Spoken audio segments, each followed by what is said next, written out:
Chapter 1531. By the time Qin Jining had completely figured it out, the anesthetic the nurse had injected into him had taken effect. The moment he fell unconscious, he suddenly felt a little uneasy. However, it was too late to feel uneasy. He wouldn't be able to continue protecting Gu Nianji in secret for at least half a day. He could only pray that this was H-City, and the security wasn't that bad. Gu Nianji carried her backpack and walked briskly through the gate of Disneyland.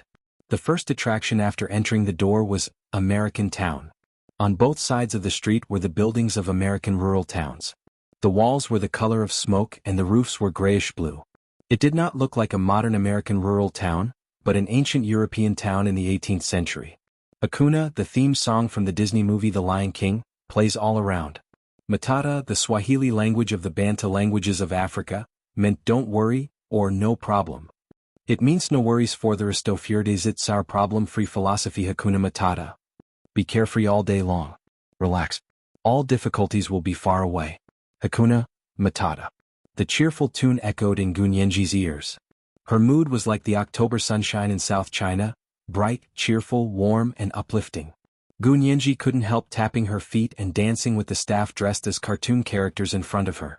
She really did not expect that there would be a movie like The Lion King here, and that there would be such good music. She sang and danced happily with the crowd. She had never felt this kind of relaxed feeling even in the other world when she was with Huo Xiaoheng. It was as if he had returned to his carefree childhood, a time when he didn't have a strong sense of self. It was the pure and transparent world of a child. When she looked at the blue sky, it was the blue sky. When she looked at the white clouds, they were the white clouds. The surrounding green trees and red flowers, the gray walls and blue tiles did not have any special meaning. Their existence could make people feel happy. This was purely a child's world, and it was also the time when Gu Nianji's memory was missing. She was not 12 when she opened her eyes. She too had a babyhood and a toddler's childhood. What was she like at that time? Had her childhood been as carefree as these children? Did it have something to do with the song, Hakuna, just like Matata, as long as you relax all difficulties will be far away? Gu Nianji's thoughts gradually drifted away, but she was pulled back by the cheerful song. Yes, why think so much?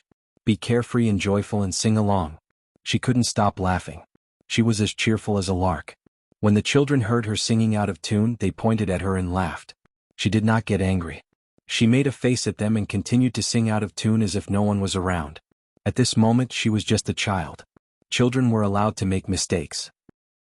It was normal for children to sing off-key. When the children saw that she didn't mind, they were too embarrassed to laugh at her and ran over to hold her hand.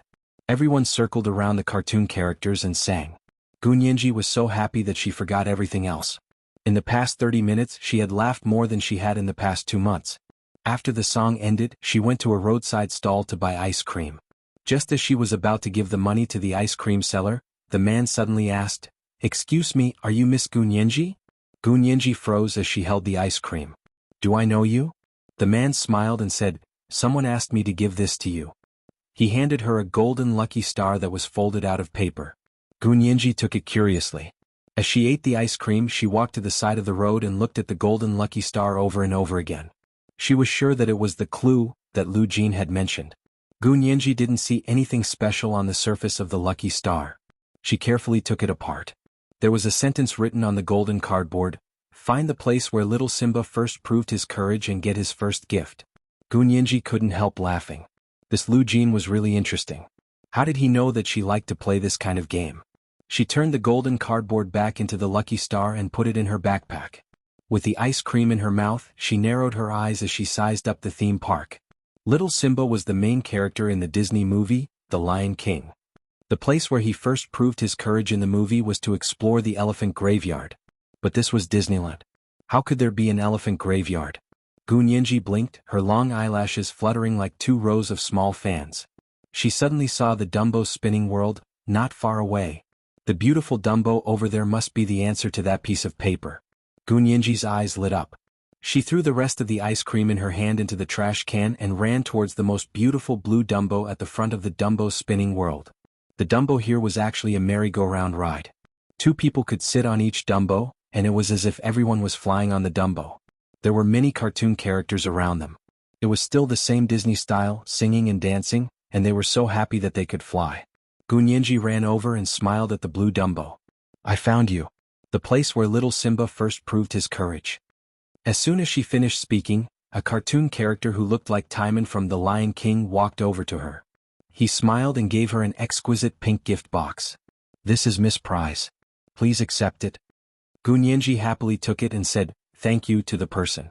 She then ran to the side of the road and couldn't wait to open the gift box. Inside the gift box was an exquisite and beautiful phone. She picked it up and saw that it was the latest iPhone phone. It was no different from the one she was using.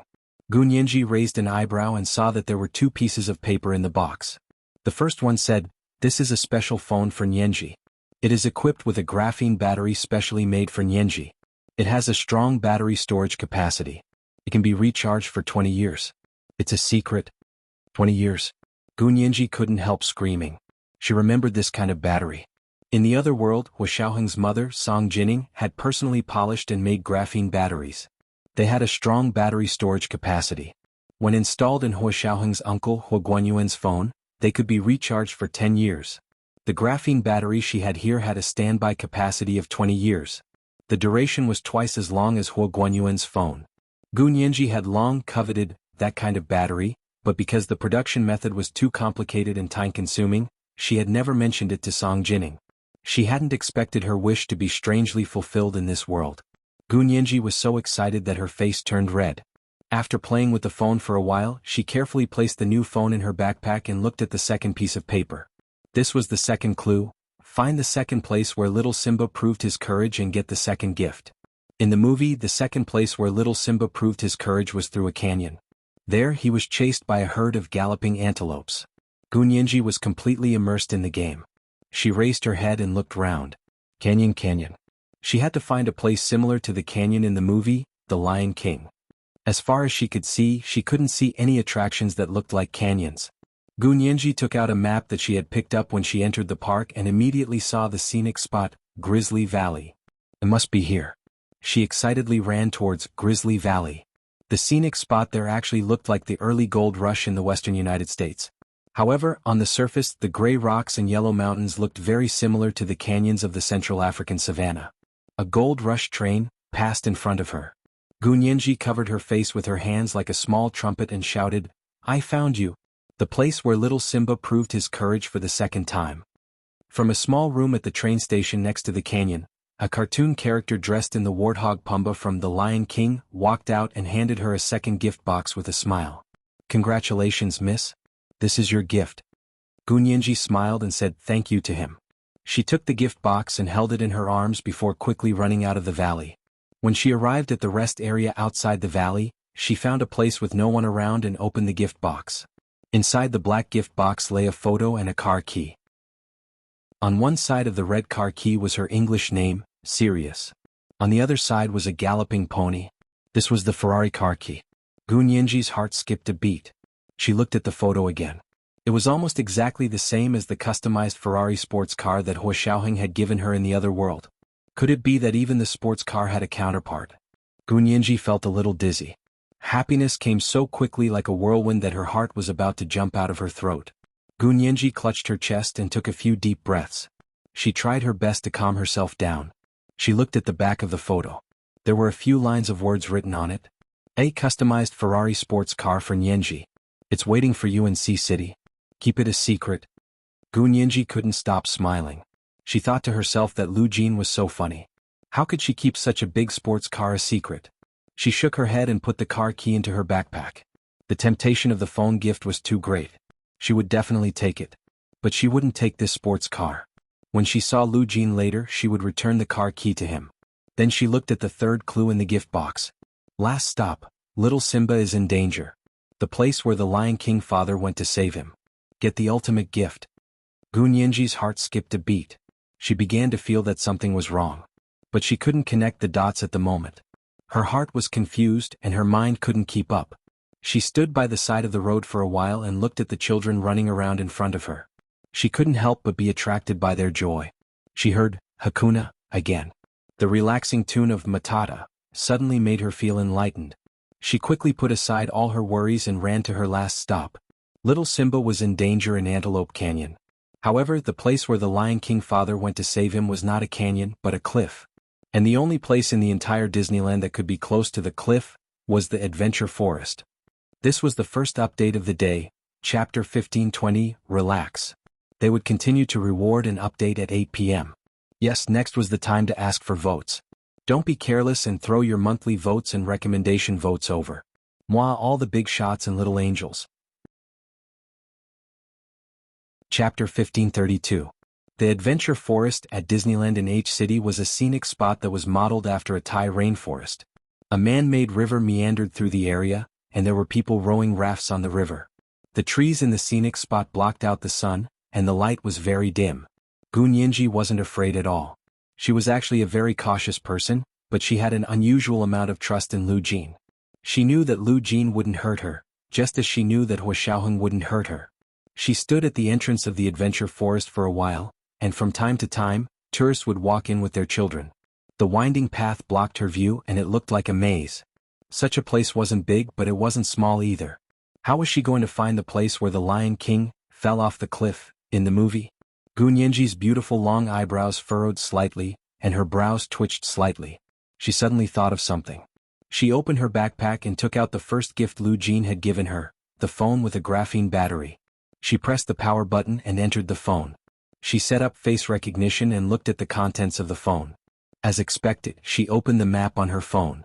The place where she was standing showed the location of Disneyland in H-City, and a small blue dot was lit up 45 degrees in front of her.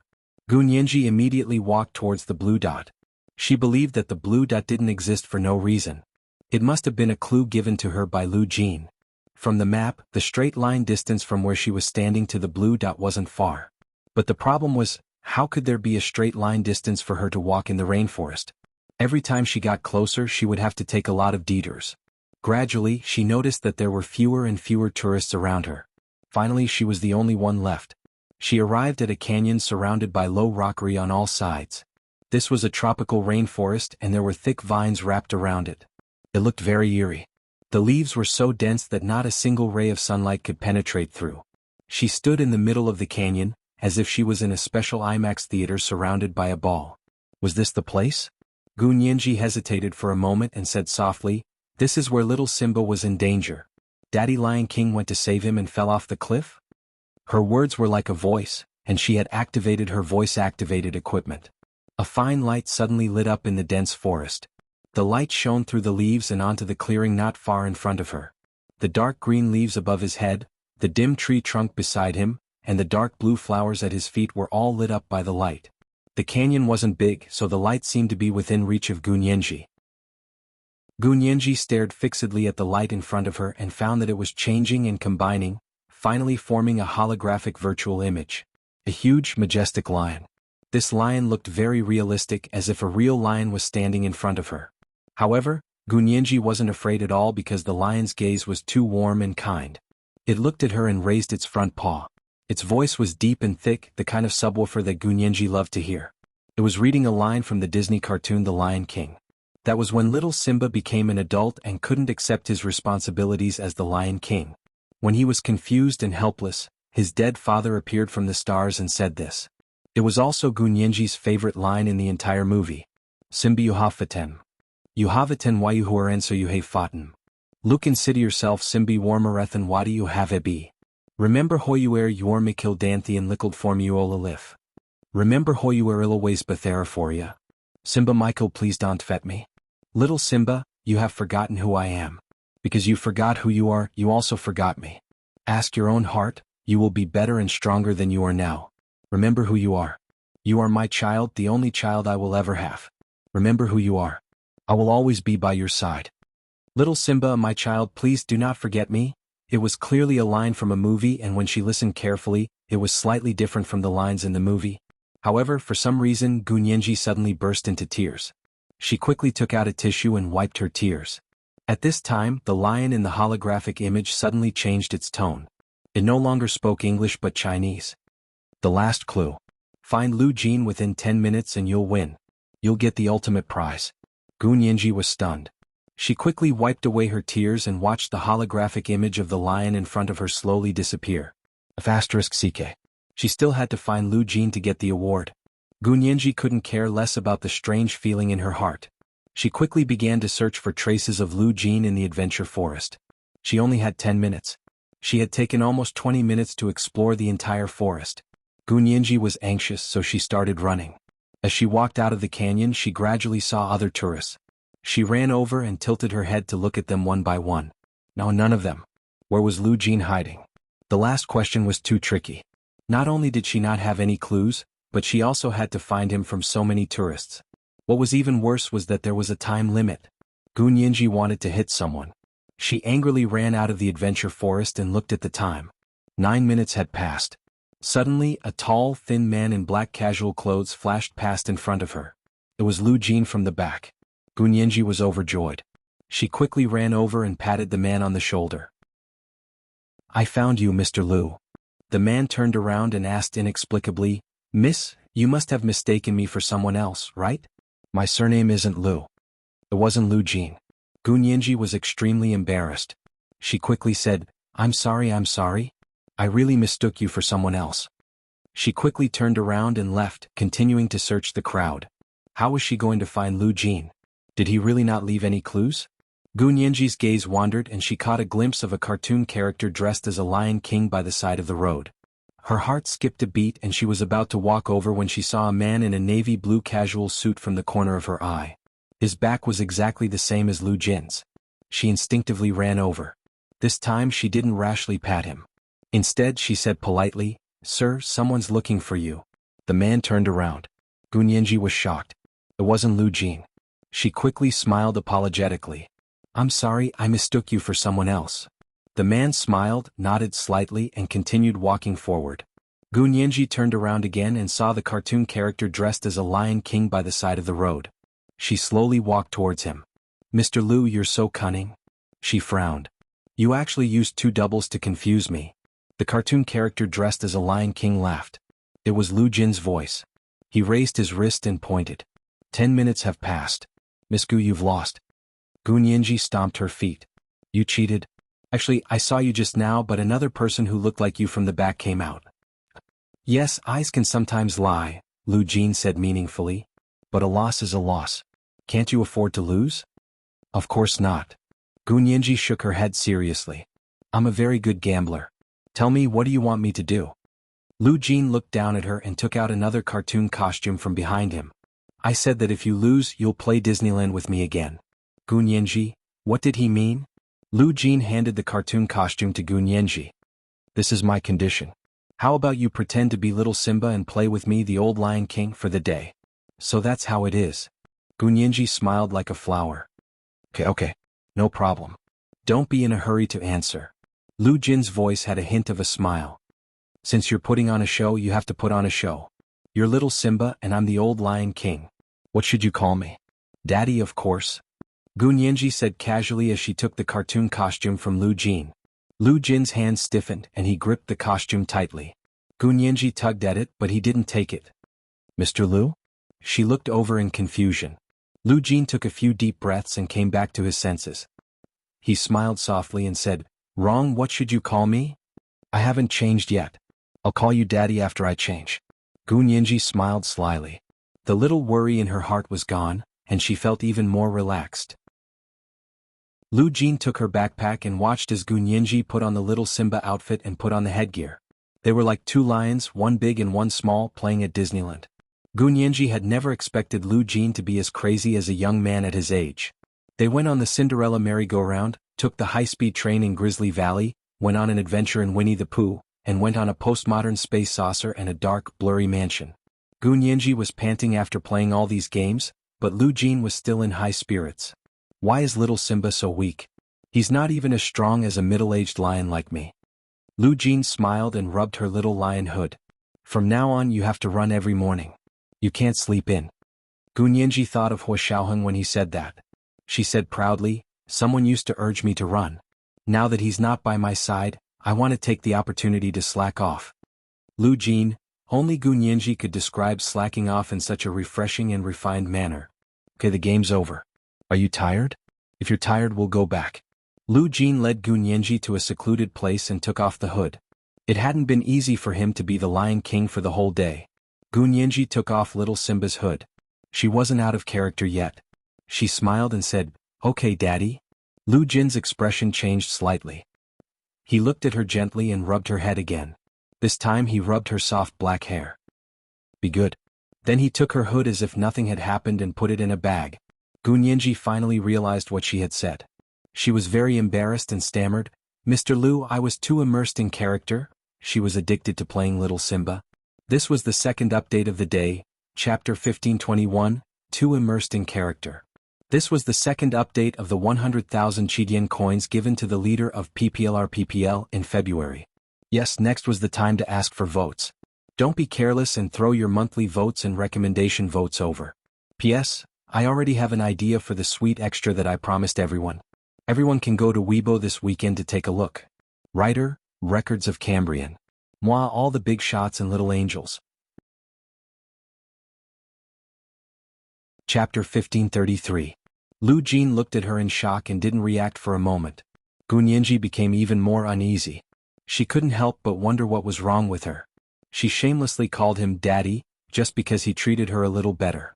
She didn't even think about how he was a major shareholder of such a large corporation and had asked her to play games with him on a whim. How could she be so shameless? Gunyanji blamed herself and couldn't help but blurt out, "Don't misunderstand. I had a good time with you today. I didn't mean to climb up the social ladder." Lu Jin's face darkened. Gunyanji knew that she was making things worse. She panicked and her eyes turned red. Soon, tears welled up in her eyes. Lu Jin came back to his senses and touched his face. He realized that he was too nervous and had scared the child. He was at a loss. His brain, which had always been unparalleled in intelligence, was working quickly. His expression was slightly restrained as he said, "You have to be invested in playing games. What's the point of pretending? Who can't tell that you're treating people like idiots? You were very good just now. Why do I think you want to climb up the social ladder? You're thinking too much." After a pause, Lu Jin continued with a bitter smile, "To tell you the truth, although I have some money, I'm not very popular. I didn't have many friends since I was young, and I'm not as good at being a person as Lu Yuan. You see, I don't even show up for business. He's the one in charge because I offend people the moment I show up. How can I do business?" Doing business was all about harmony and making money. Lu Jin knew that his personality was indeed not suitable for being a smooth talker in the business world. Gunyanji looked at Lu Jin in disbelief. "No way? Mr. Lu, you're such a nice person. How can you not be popular?" He was very caring and considerate towards her. He could understand the meaning behind every word she said. It must be those people. Gunyanji was indignant. "Mr. Lu, don't be angry. It's those people who have bad taste that you don't have friends. It's not your fault." Lu Jin's self-reproach was miraculously soothed by her. A smile of ecstasy appeared on his face. He looked at her with sparkling eyes and even his ears perked up. His face was filled with eagerness for her to say more such nice things.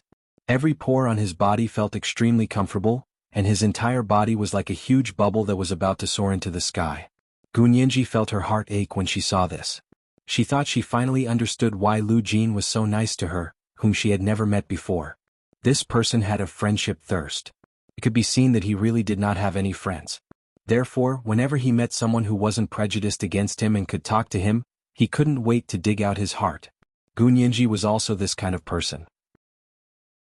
Although she was more tactful and clever than Lu Jin, deep down she was actually quite similar to Lu Jin's style of doing things.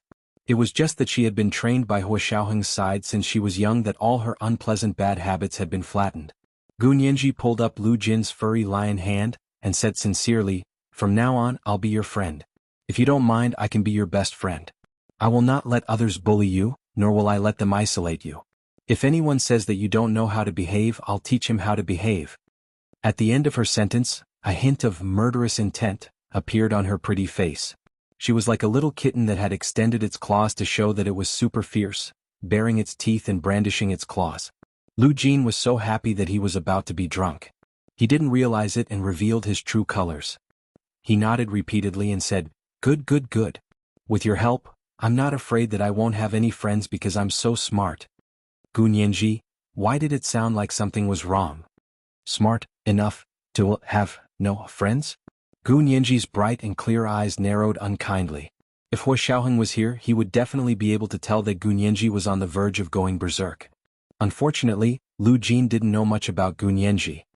He still shrugged recklessly and said matter-of-factly, I can't help it if I'm too smart. He had a proud expression on his face as if he was a fish-lipped human, and a scum like you don't deserve to be friends with me. Gu Nianji snorted and gritted her teeth. She really deserved a beating. If Lu Jin hadn't been so nice to her, she wouldn't have wanted to be friends with him. She had indeed been overthinking things. She put away her smile and took out the Ferrari car key from her backpack. She placed it in Lu Jin's furry lion hand and said coldly, "Mr. Lu, you must be joking. I can't take this car key. It's too expensive. Please keep it." Lu Jin sensed that Gu Nianji was angry, but he couldn't figure out what had made her angry. He felt guilty and his back was drenched in sweat. He looked at the car key that Gu Nianji had returned, then turned his head to look at her cold, unsmiling face. He said in a low voice, "Did I say something wrong to offend you?" If Lu Yuan were here to see Lu Jin's subservient appearance, he would probably fall into the river in fright. This man, who was not afraid of the heavens or the earth and had been hunted by the entire country for so many years, but had never bowed down, was actually trembling in fear in front of a little girl, and for the first time ever, he apologized. Gu Nianji wanted to be angry. She had thought that Lu Jin was the kind of lonely old man who yearned for friendship and wanted to help him protect him. But she had just realized that Lu Jin was actually an extremely strong-willed person. He had no friends and it was his own doing.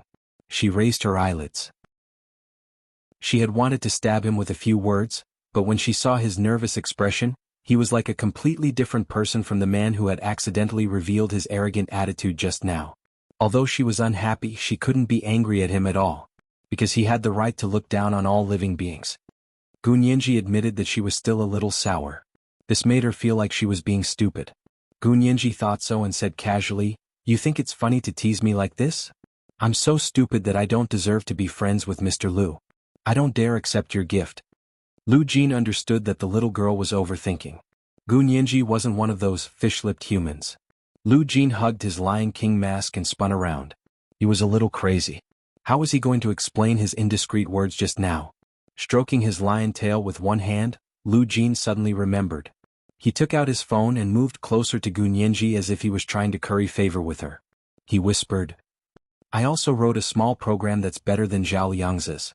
Didn't you want to register an account on social media, but you don't want anyone to discover your IP address? This small program allows you to hide your IP address no matter which website you register an account on." As he spoke, he stole a glance at Gu Nianji's expression. Gu Nianji's little face tensed up for less than a minute before she was captivated by Lu Jin's small program. She tiptoed and almost touched Lu Jin's head. "Is it really that good? This program is really simple. Awesome. A heavy sword without an edge, a great skill without work. How did you write this program so well?" Gu Nianji looked at the small program in admiration. Her eyes were about to sparkle. Anyone who knew the industry knew that the better the program, the simpler it was. Any program that was ridiculously large had so many bugs in it that it could stage a Zerg empire. In the world of software, it was definitely simple. Better. The simpler, the better. Lu Jin observed secretly and thought to himself, is she not angry anymore? He continued to encourage her and continued to show her, there's also a hidden function here. As long as you register an account, if someone checks your account's IP address, it will immediately send you a reminder. So amazing. Is it for me? Gu Nianji clenched her fists excitedly. Such a good program was 100 times better than a Ferrari. Lu Jin nodded and said carefully, it was specially written for you. Can you stop being angry now? He sent the small program to Gu Nianji's phone. Gu Nianji put away the small program in satisfaction and teased, what if I'm still angry? Lu Jin said seriously, then I'll write another program for you. It's better than this. Gu Nianji's eyes curved and she smiled faintly. She shook Lu Jin's arm. I was joking. Thank you, Mr. Lu. If I were as good as you, I would be even more arrogant than you. Actually, she was already arrogant enough, but she was still not as good as Lu Jin. Lu Jin saw that Gu Nianji didn't seem to be lying, so he nodded and said without hesitation, you can do it too. You can do whatever you want. I'll get rid of whoever dares to say anything about you. Mr. Lu, is that nice? Gu Nianji rolled her eyes. But it's illegal to get rid of others. We can't do anything illegal. Lu Jin tugged at his sweaty Lion King suit and scoffed. Do I need to break the law to get rid of people? You're underestimating your father. Gu Nianji, Lu Jin came back to his senses and broke out in a cold sweat. His face couldn't help turning red. He was even more embarrassed than Gu Nianji had been. After thinking about it for a long time, he still used Gu Nianji's excuse. I was too immersed in my role. Gu Nianji looked at him fixedly for a while and burst out laughing. She reached out and gently brushed off a leaf. She said casually, "All right, one for each. It's a tie. Two drama queens acting on the same stage, it's so addictive." Lu Jin wanted to say something, but he felt a little guilty when he saw Gu Nianji's meaningful smile.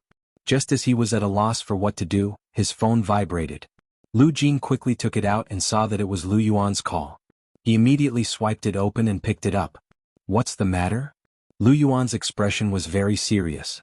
He said, "Are you still at Disneyland?" Lu Jin grunted. "What's wrong? Hurry up and leave. Don't let anyone see you with Nianji." Lu Yuan warned him. "I just got news that Qin Jining ran away from the hospital. I know you don't like him, but he called He Jichu." Lu Jin.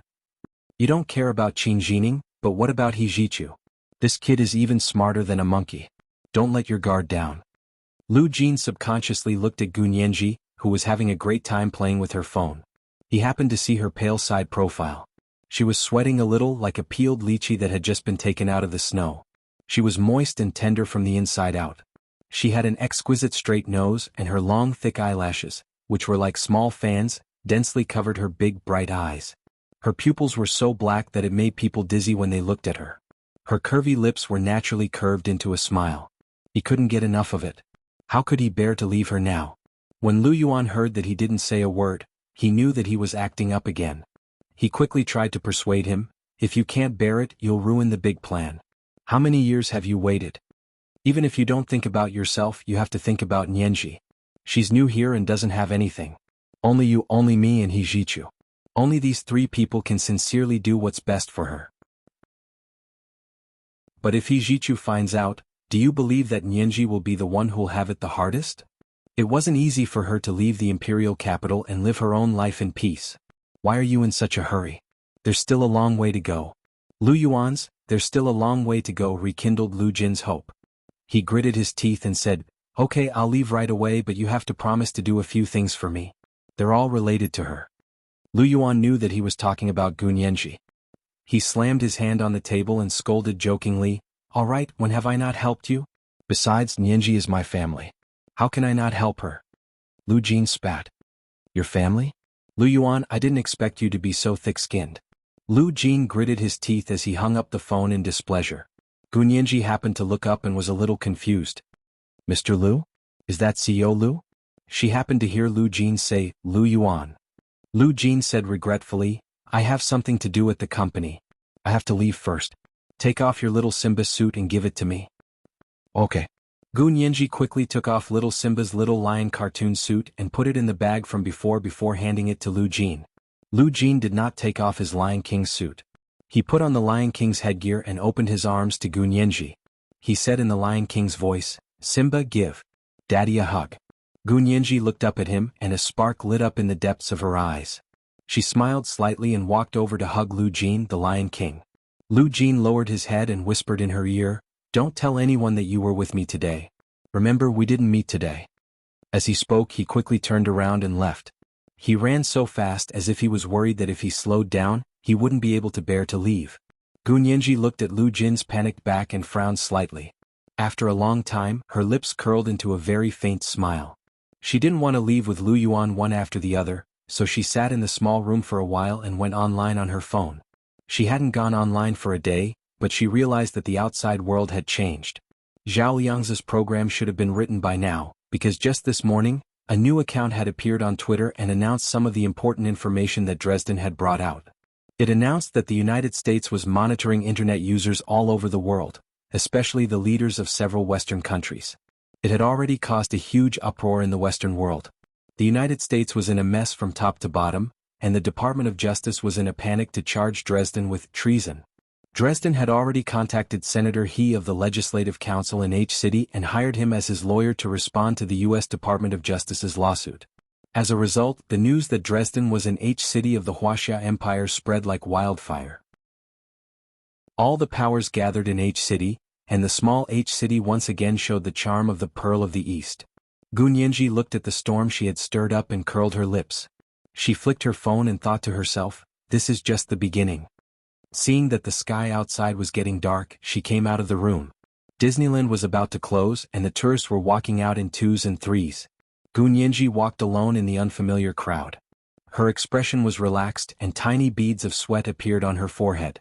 She gently wiped it with a tissue. Not long after, her phone vibrated. Gunyanji took it out and saw that it was Hijichu's number. She quickly swiped it open and picked it up. She said cheerfully, "Young Master He, why is it you? Where are you?" She actually knew that he had come to H City, but she had to pretend that she didn't know. Hijichu had been very flustered ever since he received Qin Jining's call. He felt that this wasn't a coincidence. He had been worried that something would happen to Gunyanji. It wasn't until he heard her voice on the other end of the phone that he let out a long sigh and said, "Where are you? Just stand there and don't move. Wait for me to come find you." Gunyanji stopped in her tracks and said half-jokingly, "Sure, but don't buy me oranges." Hijichu, this was today's big chapter. Chapter 1522, Actresses Appear in Pairs. There was no more at night. Moi all the big shots, little angels. Chapter 1534. How dare they even make fun of him? Hijichu bared his white teeth. "You want me to buy you oranges? I planted a grove of oranges. Do you want them?" Gunyanji giggled and looked like she was in a good mood. "I'm just reminding you that I don't like oranges." Hijichu took out his phone and sent his location over. He said to Gunyanji, "Receive." Gunyanji pressed the receive button and Hijichu could see her location. Fortunately, she wasn't far from him. Hijichu went against the flow of the crowd at Disneyland and soon saw Gunyanji. She was carrying a backpack and wearing a pair of huge sunglasses, a pair of black-rimmed sapphire blue juicy. Her black-rimmed sapphire juicy couture sports casual attire accentuated her beautiful figure. Gunyanji turned to face Hijichu. The afterglow of the setting sun outlined her soul-stirring curves. She turned back to look at him and smiled lazily. She pushed her sunglasses up on top of her head, and her jade-like eyes were filled with a warm smile. Her curvy lips curved upwards in a joyful smile. Hijichu's Adam's apple bobbed up and down as he slowly swallowed the restlessness and passion in his heart. He strode over with his long legs. "Nyenji." His voice was slightly excited as he walked over and hugged her in his arms, as if he was hugging a treasure that had been lost and regained. Gunyanji pressed against his chest and heard his heart beating much faster than usual. She couldn't help but laugh. "What's wrong? Did you run to buy oranges?" "Naughty again." Hijichu held the back of her neck with one hand and suddenly lowered his head to kiss her. Gunyanji was shocked. She quickly tilted her head and avoided it. Hijichu's kiss landed on her cheek. His lips were hot and trembling, and his arms held her tightly with a strength that was different from before. A strong smell of alcohol assaulted his nostrils. "Young Master He, what are you doing? Did you drink?" Gunyanji was shocked and angry, but she couldn't move her head. Hijichu's strength was no less than Hua Xiaoheng's. Just now, he had only held the back of her neck and hadn't used much force, so Gunyanji had used force to avoid his kiss. "I drank a little," Hijichu said vaguely. His hand instinctively tightened and Gunyanji could no longer move. Hijichu lowered his head and was very close to her face. He was so close that she could feel his cold breath on her lips. He looked at her without saying a word. His eyes were burning with a heat she had never seen before. It was like the boiling magma at the foot of a volcano could no longer be hidden and was looking for an opening to erupt. He just looked at her, getting closer and closer to her. Gunyanji's eyes widened, and a myriad of emotions flowed through her clear black and white eyes. From surprise to anger, from anger to panic, from certainty to trembling, there was none of the emotions he wanted, excitement and joy. Hijichu's cold and thin lips paused in front of her plump, curvy lips. It was only a hair's breadth away from leaving his mark. "Close your eyes." Hijichu realized he couldn't continue the kiss in front of the large eyes that were glaring at him. "No." Gunyanji refused. "Young Master He, don't be like this. You said you wouldn't force me." She didn't know what she had done to provoke him. Hijichu pressed his lips against her cheek and felt her silky smooth skin. He said in her ear, "What if I insist on forcing myself?" The corners of Gunyanji's eyes twitched. She was nervous and afraid, but she tried her best to act as if nothing had happened. She said, "Young Master He, calm down. I've always treated you as my brother." Hijichu closed his eyes. He could feel that the body he was hugging didn't have any warmth or feelings for him. He didn't know how long he would have to wait for her to fall in love with him. Hijichu slowly let go of Gunyanji and raised his head. He gently stroked her long hair, and his voice became cold again. I'm not your brother and don't treat me as your brother. But when you were over there, you promised to be my brother. Gunyenji broke free from his shackles and quickly distanced herself from him. Are you going back on your word? Hijichu took a deep breath and rubbed his temples. Was he being too hasty again? The past few days of life and death had made him a little impatient. He was worried that he wouldn't have time to wait for her to fall in love with him. What would he do if she treated him as her brother forever? Hijichu looked up at her. His almond-shaped eyes were filled with deep affection, but she looked away and turned to look in the direction of the door. She said, "It's about to close. I want to go back."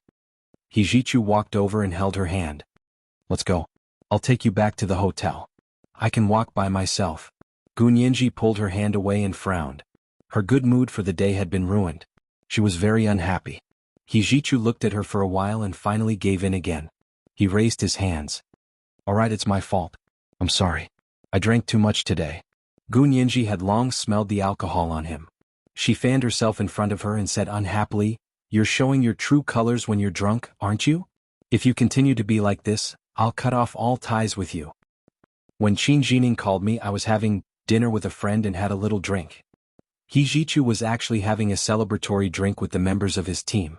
Yesterday's mission had been successfully completed, and they hadn't revealed any flaws. The CIA's office in H City was in a mess. The 4 dead henchmen had become a hot potato. If they called the police would search their office because these people had died at the entrance of their office. If they didn't call the police, the corpses of these people had been photographed and posted on Twitter by someone with ulterior motives. In this era of self-media, the foreign media couldn't pretend to be deaf and mute even if they wanted to. Everyone was happy and gathered together to drink and blow. It was easy to get drunk with white, red, and beer. Hijichu's alcohol tolerance wasn't bad, but he was drunk. When he saw Gunyenji, he wanted to get drunk and never wake up. It was a pity that the flowing water was affectionate, but the falling flowers were heartless. He still had a long way to go in love. The most important thing now was to coax this angry little girl back. Otherwise, if she really thought he was buying oranges, he wouldn't be able to make up for it no matter how much blood he spat out. "All right, I was wrong. I won't do this again." Hijichu took a few steps closer to her and stopped in a safe distance. "This place is about to close. Let's go." Gunyenji saw that his eyes were gradually clearing up and not like a wolf like before. She nodded. "Young Master you're on a mission, right? You can't drink now." Was Xiaoheng and the others were strictly prohibited from drinking when they were on a mission. Hijichu glanced at her sideways. "You knew I was on a mission?" Gunyenji didn't play dumb with him anymore. She said seriously, "I saw you outside the window last night and those gunmen." Hijichu's heart tightened. He walked over and held her hand. He said in a low voice, "Don't talk about this again. If someone finds out, even I won't be able to save you." "Was that serious?" Gunyenji glanced at him and nodded. "I know. If you weren't acting strangely today, I wouldn't have said it. Do you think I've lived with Major General Hua for so many years? They're much better at keeping secrets than you guys are." Hijichu smiled bitterly and pointed at his chest. "You really know how to stab me here." Gunyenji shrugged. "I'll get used to it." Seeing her indifferent expression, Hijichu was angry and amused at the same time, but there was nothing he could do about her. She was spoiled rotten by him. She knew that in front of him, no matter what treasonous words she said or did, he wouldn't bear to lay a finger on her. Without allowing Gunyenji to continue struggling, Hijichu almost dragged her out of Disneyland. Qin Jining parked the car outside and welcomed them out. Hijichu opened the car door and stuffed Gunyenji into the back seat. He got in as well. Gunyenji looked up and saw Qin Jining in the driver's seat. She chuckled. "So it's young Master Qin. What's wrong? Aren't you secretly protecting me? Are you secretly protecting me?" Qin Jining started the car and said calmly, "I fell into someone's trap this morning and was lured away. Nianji, was anyone looking for you at Disneyland today?" He had also contacted the other field agents who were in charge of secretly protecting Gunyenji and found that they had all lost track of Gunyenji today. The person they were following wasn't Gunyenji, even though the 3 girls were similar in size to her. With such an organized effort to confuse them, someone must have wanted to make a move on Gunyenji. They had thought that there would be big trouble, but Gunyenji appeared in front of them unscathed, which puzzled them. Gunyenji thought of Lu Jin's words and her heart skipped a beat. She didn't show it on her face and said calmly, "Are you talking about hitting on me?" There were indeed a few men hitting on me. But you know, I have high standards and don't like those lascivious men. I chased them away. Qin Jining. He looked at Gu Nianji in the rearview mirror. It's good that you're fine. When are you going back to Sea City? Gu Nianji crossed her arms and leaned against the back seat. She scoffed. Why should I tell you? It's very dangerous here. You can't stay here anymore. Qin Jining was very serious. I'll explain the situation to General He. Gu Nianji leaned forward and gently knocked on Qin Jining's driver's seat. She said bluntly, Mr. Qin, listen up. You're only my bodyguard at most. And a bodyguard has no right to interfere with the freedom of movement of the person under his protection. What I want to do is none of your business. If you can't protect me, you can get lost. You. Qin Jining was so angry at her that his teeth itched. What the hell are you doing? It's none of your business either. Gu Nianji raised her chin. Your job is to protect me. If you can't do your job well, then it's your dereliction of duty. You can leave immediately. Seeing Gu Nianji insult people as long as the target wasn't herself, usually made people happy. He Jichu stretched his long legs and a faint smile appeared in his cold eyes. He looked at Gu Nianji and said calmly, Your brother Little Ning's words do make sense. H City has been in chaos recently, so it's better for you to go back. Gu Nianji scoffed and thought to herself, they still don't know why H City is in such a mess, do they? If it weren't for her idea to have Dresden release some of the information on Twitter and find Senator He to be his lawyer, how could H City have become the target of public criticism? Of course she didn't want to stay, but how embarrassing would it be for her to leave just because Qin Jining told her to? Gu Nianji raised her hand and looked at the lines on her palm under the setting sun. She said aloofly, I can leave whenever I want. It's none of your business. Qin Jining was so angry that he honked the car horn desperately. Why are you so disobedient? Gu Nianji raised her eyebrows and was about to retort when He Jichu quickly stopped her. All right. Your brother Little Ning has good intentions. Don't deliberately go against him. I have to deliberately go against him? Aren't you thinking too highly of him? Gu Nianji snorted coldly and didn't say anything else. She lowered her head and took out her phone. She began to choose a time for her flight ticket to leave. She hadn't expected H City to suddenly become a hot spot. Even plane tickets were in high demand. Although she had a return ticket, she couldn't book a seat because she had changed it. After searching through her phone for a long time, she finally chose a flight in 3 days and booked a seat, but didn't reveal a single word. Ijichu had a mission, so he couldn't go overboard. He sent Gu Nianji to the Four Seasons Hotel and reminded her, don't be too willful when you're out. Just because you're fine this time doesn't mean you'll be so lucky in the future. Be good. I'll accompany you when we get back, okay? He looked at Gu Nianji almost pleadingly. Gu Nianji could ignore Qin Jining, but she had to give Hijichu face. Okay, I've already signed a return ticket. Gu Nianji thought about it and decided to tell them so they wouldn't worry. Hijichu and Qin Jining breathed a sigh of relief. Fortunately, this little girl wasn't stubborn to the point of being immature. After sending Gu Nianji back to the hotel, Hijichu disappeared into the crowd again. Qin Jining was still in hiding and secretly protected Gu Nianji with a few other field agents. In Lu Yuan and Lu Jin's presidential suite, they had been closely monitoring the movement in front of the main door. Seeing that Gu Nianji had finally been sent back by Hijichu and Qin Jining, both of them heaved a sigh of relief. Lu Yuan put away the surveillance equipment and said, You can rest assured. You have to hurry back to Sea City on the plane tonight. Lu Jin nodded. Remember to remind Nianji to go back early. Don't worry. Lu Yuan packed Lu Jin's suitcase. I'll take you to the airport. Lu Jin put on his sunglasses and walked out of the room with him. He said, Don't forget what you promised me. The corners of Lu Yuan's mouth twitched. Do you have to do that? Why did you buy the residential area in the south of the city? Our analysts have already analyzed that place. The value-added potential there isn't much. Don't worry about that. Remember to get your subordinates to negotiate. Lu Jin curled his lips. I'll wait for your triumphant return in Sea City. Lu Jin flew back to Sea City. Lu Yuan stayed in H City and closely monitored the progress of the Dresden incident. At the same time, the Standing Committee of the Supreme Military Council in the imperial capital was holding a secret meeting.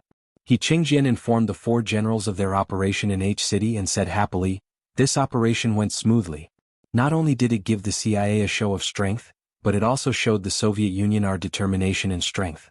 They've increased their bargaining chips to cooperate with us. Why is the Soviet Union so interested in Dresden? General A was puzzled. Does General He know why? We're not sure about that. He Qingjin shook his head. But this doesn't stop us from cooperating with them. Moreover, Dresden fell into our hands first. Our people have already gotten all the information from him. Lawyer He, a member of the Legislative Council in H City, was now Dresden's lawyer. He listened to Lawyer He's every word and had already divulged a lot of information. Lawyer He was a member of the He family and also served the imperial government. He had already transferred all the information to the imperial capital. That's good. General B thought carefully. We still can't fight the United States head-on. Even without the Soviet Union's interference, we can't keep Dresden here. Yes, that's why I agreed to cooperate with the Soviet Union and let Dresden take refuge in the Soviet Union. He Qingjian turned on his computer and connected it to the big screen in the conference room. He was all smiles. In order to show their sincerity, the Soviet Union sent an action team represented by the head of the KGB's Far East Bureau. With a click, a seductive photo of a beautiful Chinese woman appeared on the big screen. She was gorgeous and tall with long wavy hair. The ends of her hair were dyed burgundy, making her skin look especially fair and delicate. Her figure was so bumpy that it was against the rules. This is Linda, known as the flower of the Far East of the KGB. She's an old rival of our intelligence department. He Qingjin clicked on the woman's information with the mouse. The flower of the Far East, Linda, is called Xiaoyi in Chinese. She's fought with us for so many years and both sides have won and lost. You're all familiar with her, right? There was a burst of laughter in the conference room. How could they not be familiar with her? They'd fought for many years. She's the only one in charge of the support work? General B frowned. Is this the Soviet Union's greatest sincerity? Although Linda was powerful, her position in the KGB wasn't very high. At least, she couldn't make the decision in the Far East Bureau. Of course she's not alone. He Qingjin clicked the mouse lightly and his expression became serious.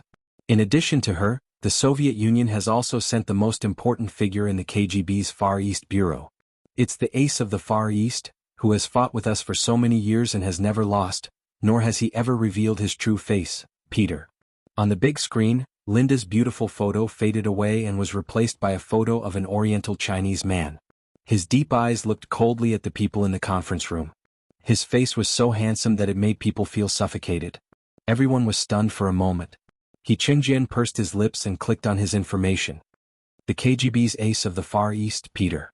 His Chinese name is Wuxia. This was today's chapter. Chapter 1523, The Ace of the Far East. There was no more at night. P.S. Thank you Flying Blue Emperor Phoenix for the 10,000 Chidian coins yesterday. The Sweet Foreign Theater on Weibo has been updated. Everyone can go take a look and remember to like it. Weibo account, Writers Cambrian. P.S. The Far East was a geographical term in international relations. A few centuries ago, when Europe was the dominant force, they regarded themselves as the center of the world, the East. Those close to them were the Near East, those far away from them were the Far East, and in between the two was the Middle East. Everyone knows where the Middle East is, right? The Far East was also a geographical term like the Middle East. Moi, all the big shots and little angels. Chapter 1535. He Qingjian calmly stared at Hua Xiaoheng's handsome but cold face on the big screen and narrowed his eyes. The person they had been looking for 3 to 4 years turned out to be a subordinate of the KGB. It was no wonder. Other than the higher-ups of the KGB, with Huaxia's national power and strength, how could they not be able to find him? At that time, he had mentioned this matter to the higher-ups of the military. As long as the Hua family was in Huaxia, it was impossible for them not to find him. The Hua family wasn't in Huaxia, so they couldn't find him. Now that Hua Xiaoheng had appeared, and he was the trump card of the KGB's Far East Bureau, he wanted to see if Gu Nianji would fall in love with this Hua Xiaoheng, or a glint flashed across He Qingjian's eyes. He would use this Hua Xiaoheng as a touchstone to test how persistent Gu Nianji's feelings were. He Qingjian thought about it and said to the people in the conference room, "The Soviet Union is being sincere this time, right? These generals also knew about the other world, and they also knew about the arrangements with the higher-ups of the Huaxia Empire in the other world." Seeing Hua Xiaoheng, General B, who had been dissatisfied with the Soviet Union's sincerity, said in surprise, "This time the Soviet Union is really going all out." Yes, he's the trump card of the Far East Bureau. Even the CIA, the German FBI, and the British MI5 have been investigating for so many years, but they haven't been able to find out his true identity. And the 5 of them were probably the only foreign high-level personnel who knew the true identity of the Soviet Union's ace of the Far East, other than the higher-ups of the KGB. Of course, if the Soviet Union hadn't taken the initiative to reveal his identity, they wouldn't have been able to find out his true identity. I heard that he has always disguised himself when he goes on missions. He has never used his true appearance. 10 years ago, when the United States and the Soviet Union were at a critical juncture, the arms race almost pushed the Soviet Union to the brink of collapse. It was this Peter who single-handedly turned the tide and obtained top-secret information from the highest levels of the CIA. He proved that this Star Wars program that the US president was promoting was actually a scam. Yi Chengjian thought of the arms race that almost brought down the Soviet Union and was deeply moved.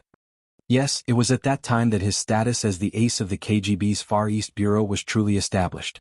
It was also from that time that the United States and the Western world never stopped hunting him. Be it in the open or in the dark, the bounty on him has reached an astronomical figure.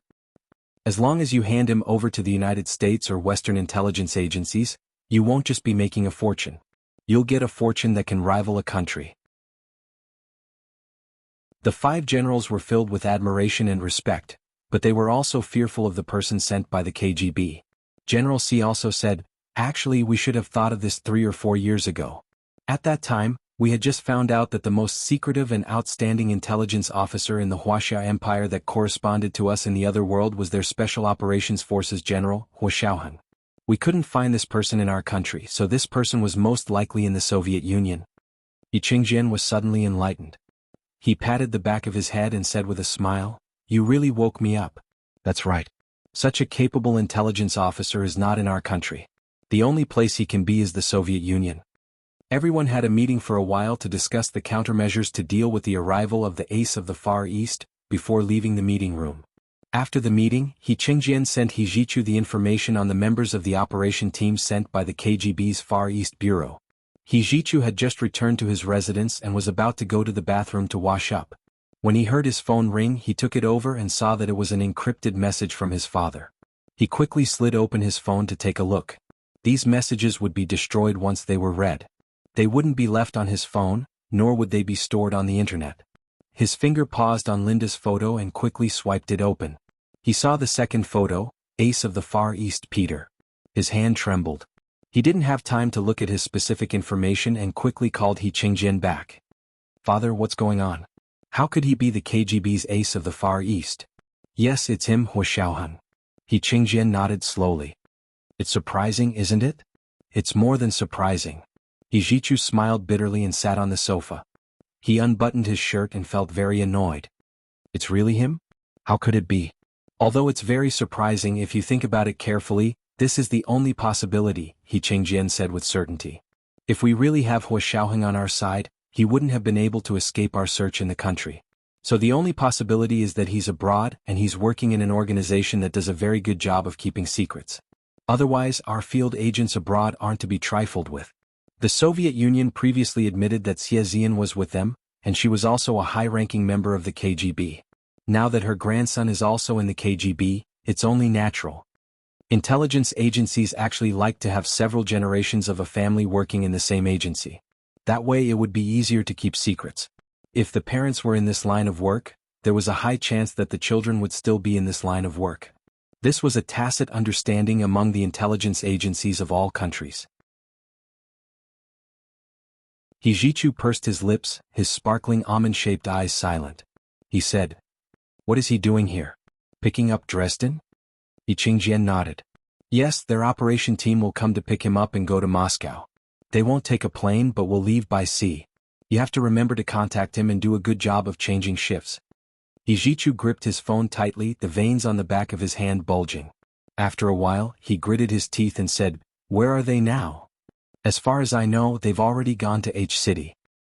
Yi Chengjian heard the change in He Jichu's mood, and his expression turned cold. "What's wrong? Are you afraid?" He Jichu scoffed and lifted his leg to place it on the coffee table in front of him. "Why would I be afraid of him? I just think it's a little ridiculous. It seems like no matter where we are, we'll always be opponents." Yi Chengjian's expression cleared up slightly.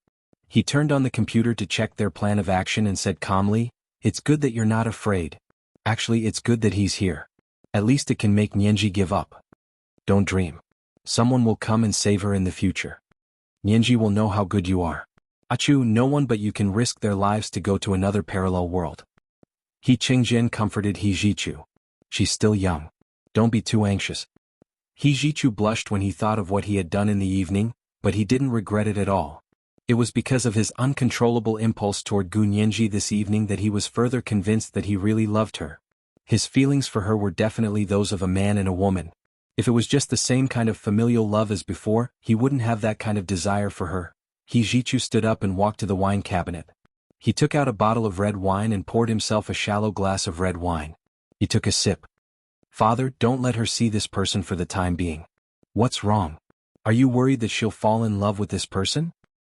He Qingjin raised his eyebrows in surprise. Are you that unconfident in yourself? No. He Jichu paused and his eyes narrowed. I'm worried that the impact on her will be too great. I don't know how sad she'll be. Isn't that perfect? Completely sever her thoughts about the other side. He Qingjin was happy just thinking about it. When he warned General Ji, he was actually bluffing. At that time he wasn't sure if they had Hua Xiaoheng on their side, but in order to scare them, he didn't hesitate to lie to them. Now it seemed that God was helping him. Because he wasn't lying. They really had Hua Xiaoheng on their side. If Hua Xiaoheng on the other side was a lover and really came over without a care for anything, he would actually be happy to see him lose his life.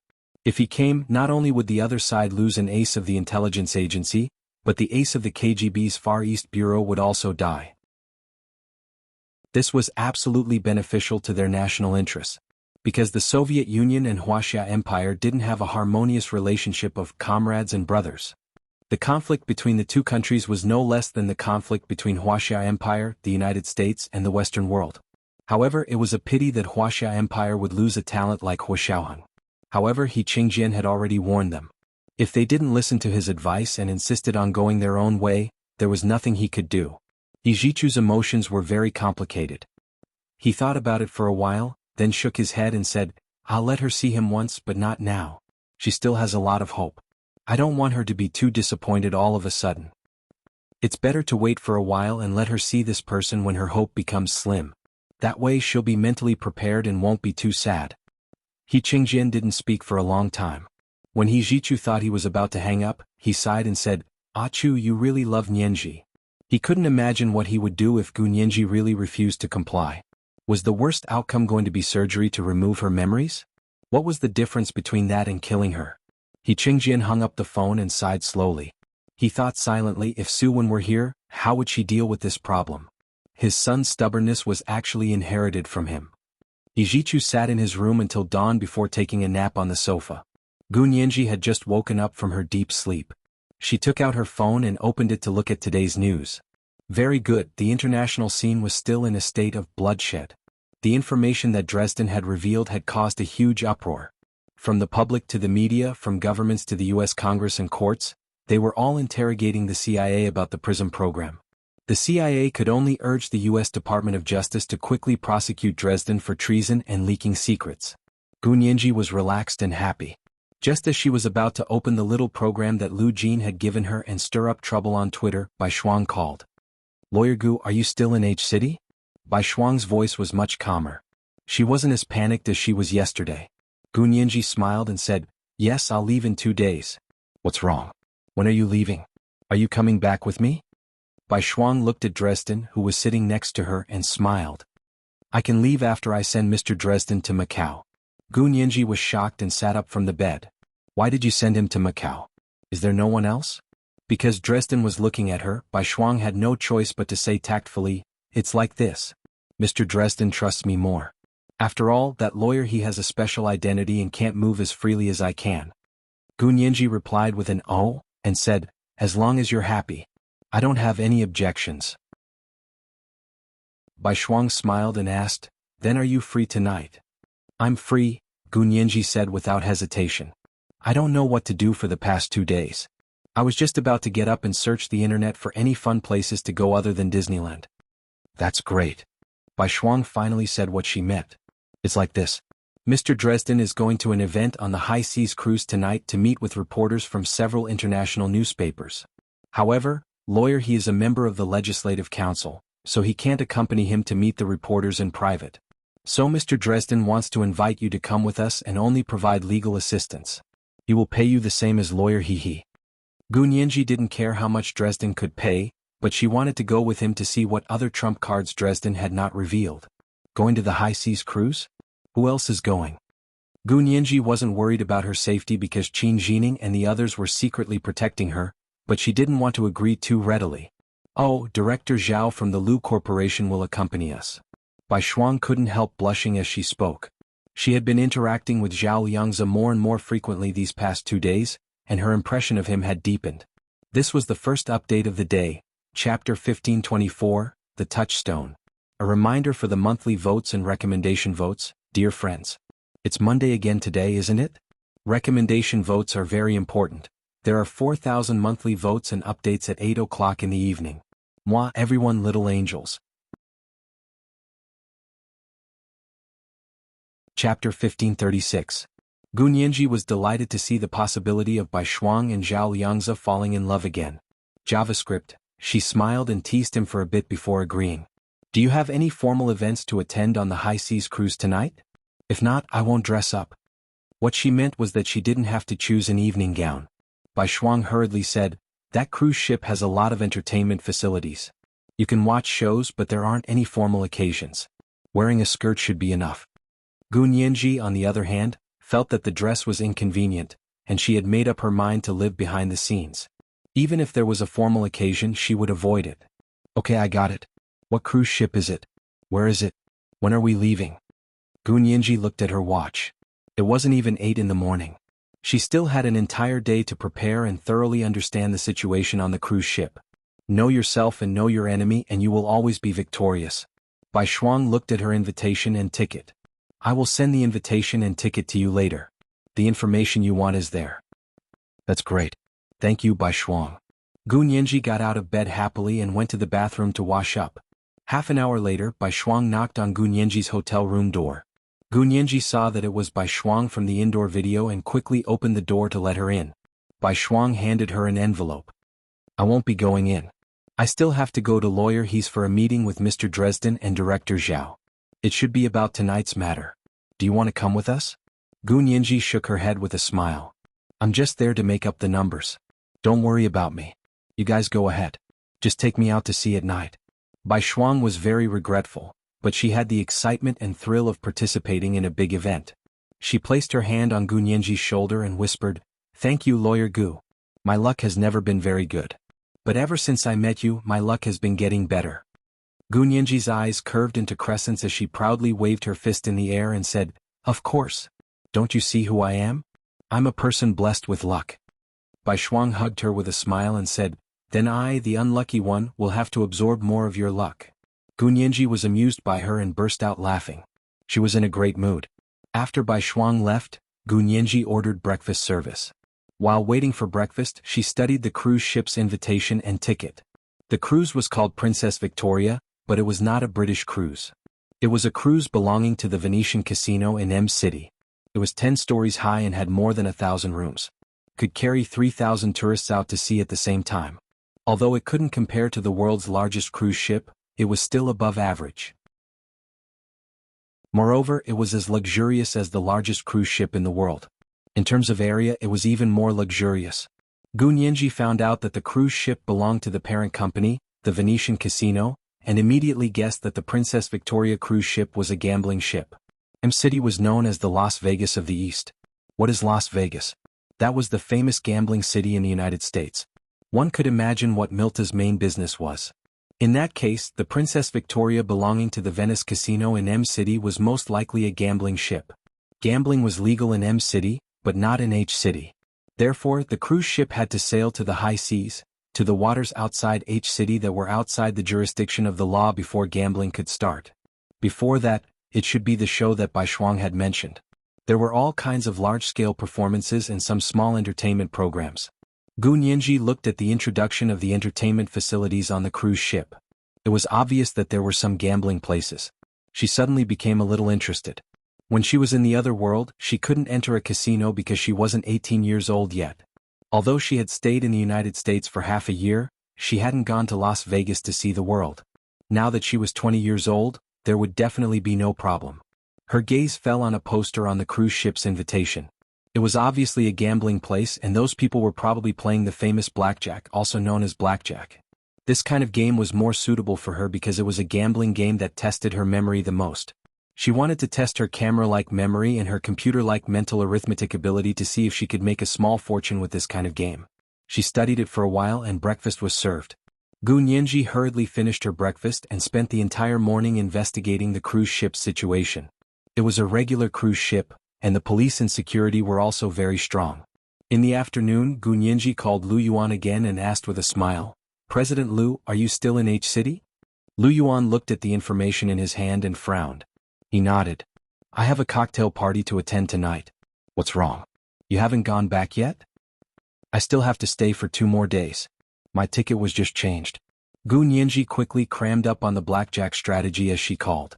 Lu Yuan thought that Gu Nianji wanted to go back early, so he quickly said, "Do you want me to call someone? Actually, I still have a private plane that I can use. Do you want them to send you back?" Gu Nianji raised an eyebrow. President Lu, you have a private plane, so why do you still need to buy a commercial plane ticket? Isn't it better to take a private plane?" Lu Yuan was speechless for a moment. He thought to himself, "Would I tell you that Lu Jin wants to get close to you?" Seeing that Lu Yuan didn't say anything, Gu Nianji felt even more certain. She smiled and asked, "President Lu, where's your brother, Mr. Lu Jin? I haven't seen him since the banquet the day before yesterday." The corners of Lu Yuan's eyes twitched. This little girl was here to get information from him. Did she think he didn't know that Lu Jin had spent the whole day with her at Disneyland yesterday?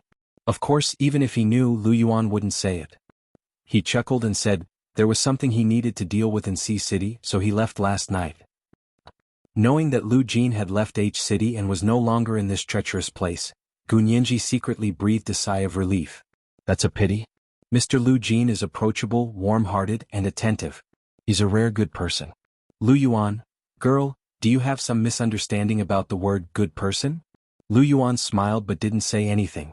Gu Nianji didn't expect Lu Yuan to reveal anything extraordinary. She smiled and continued, Bai Shuang invited me to the Princess Victoria cruise ship tonight.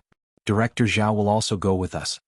She didn't mention Dresden because she wasn't sure how much Lu Yuan knew about Dresden. Lu Yuan's smile faded and he stood up from behind his desk. He frowned and said, You're going to the Princess Victoria? It's a gambling ship, you know, right? You know about it too? Gu Nianji's eyebrows twitched. Are you also going to the Princess Victoria tonight? No, the reception I'm going to tonight is at the house of Lawyer He, a member of the Legislative Council, Lu Yuan said calmly. He wasn't worried about Gu Nianji's safety when he thought that Zhao Liangze would go with him and that He Zhichu and He Qingjian had arranged so many bodyguards for Gu Nianji. Really? No wonder Lawyer He can't spare time to accompany Mr. Dresden today. He still needs a newcomer like me to help him solve his legal problems. Gu Nianji laughed.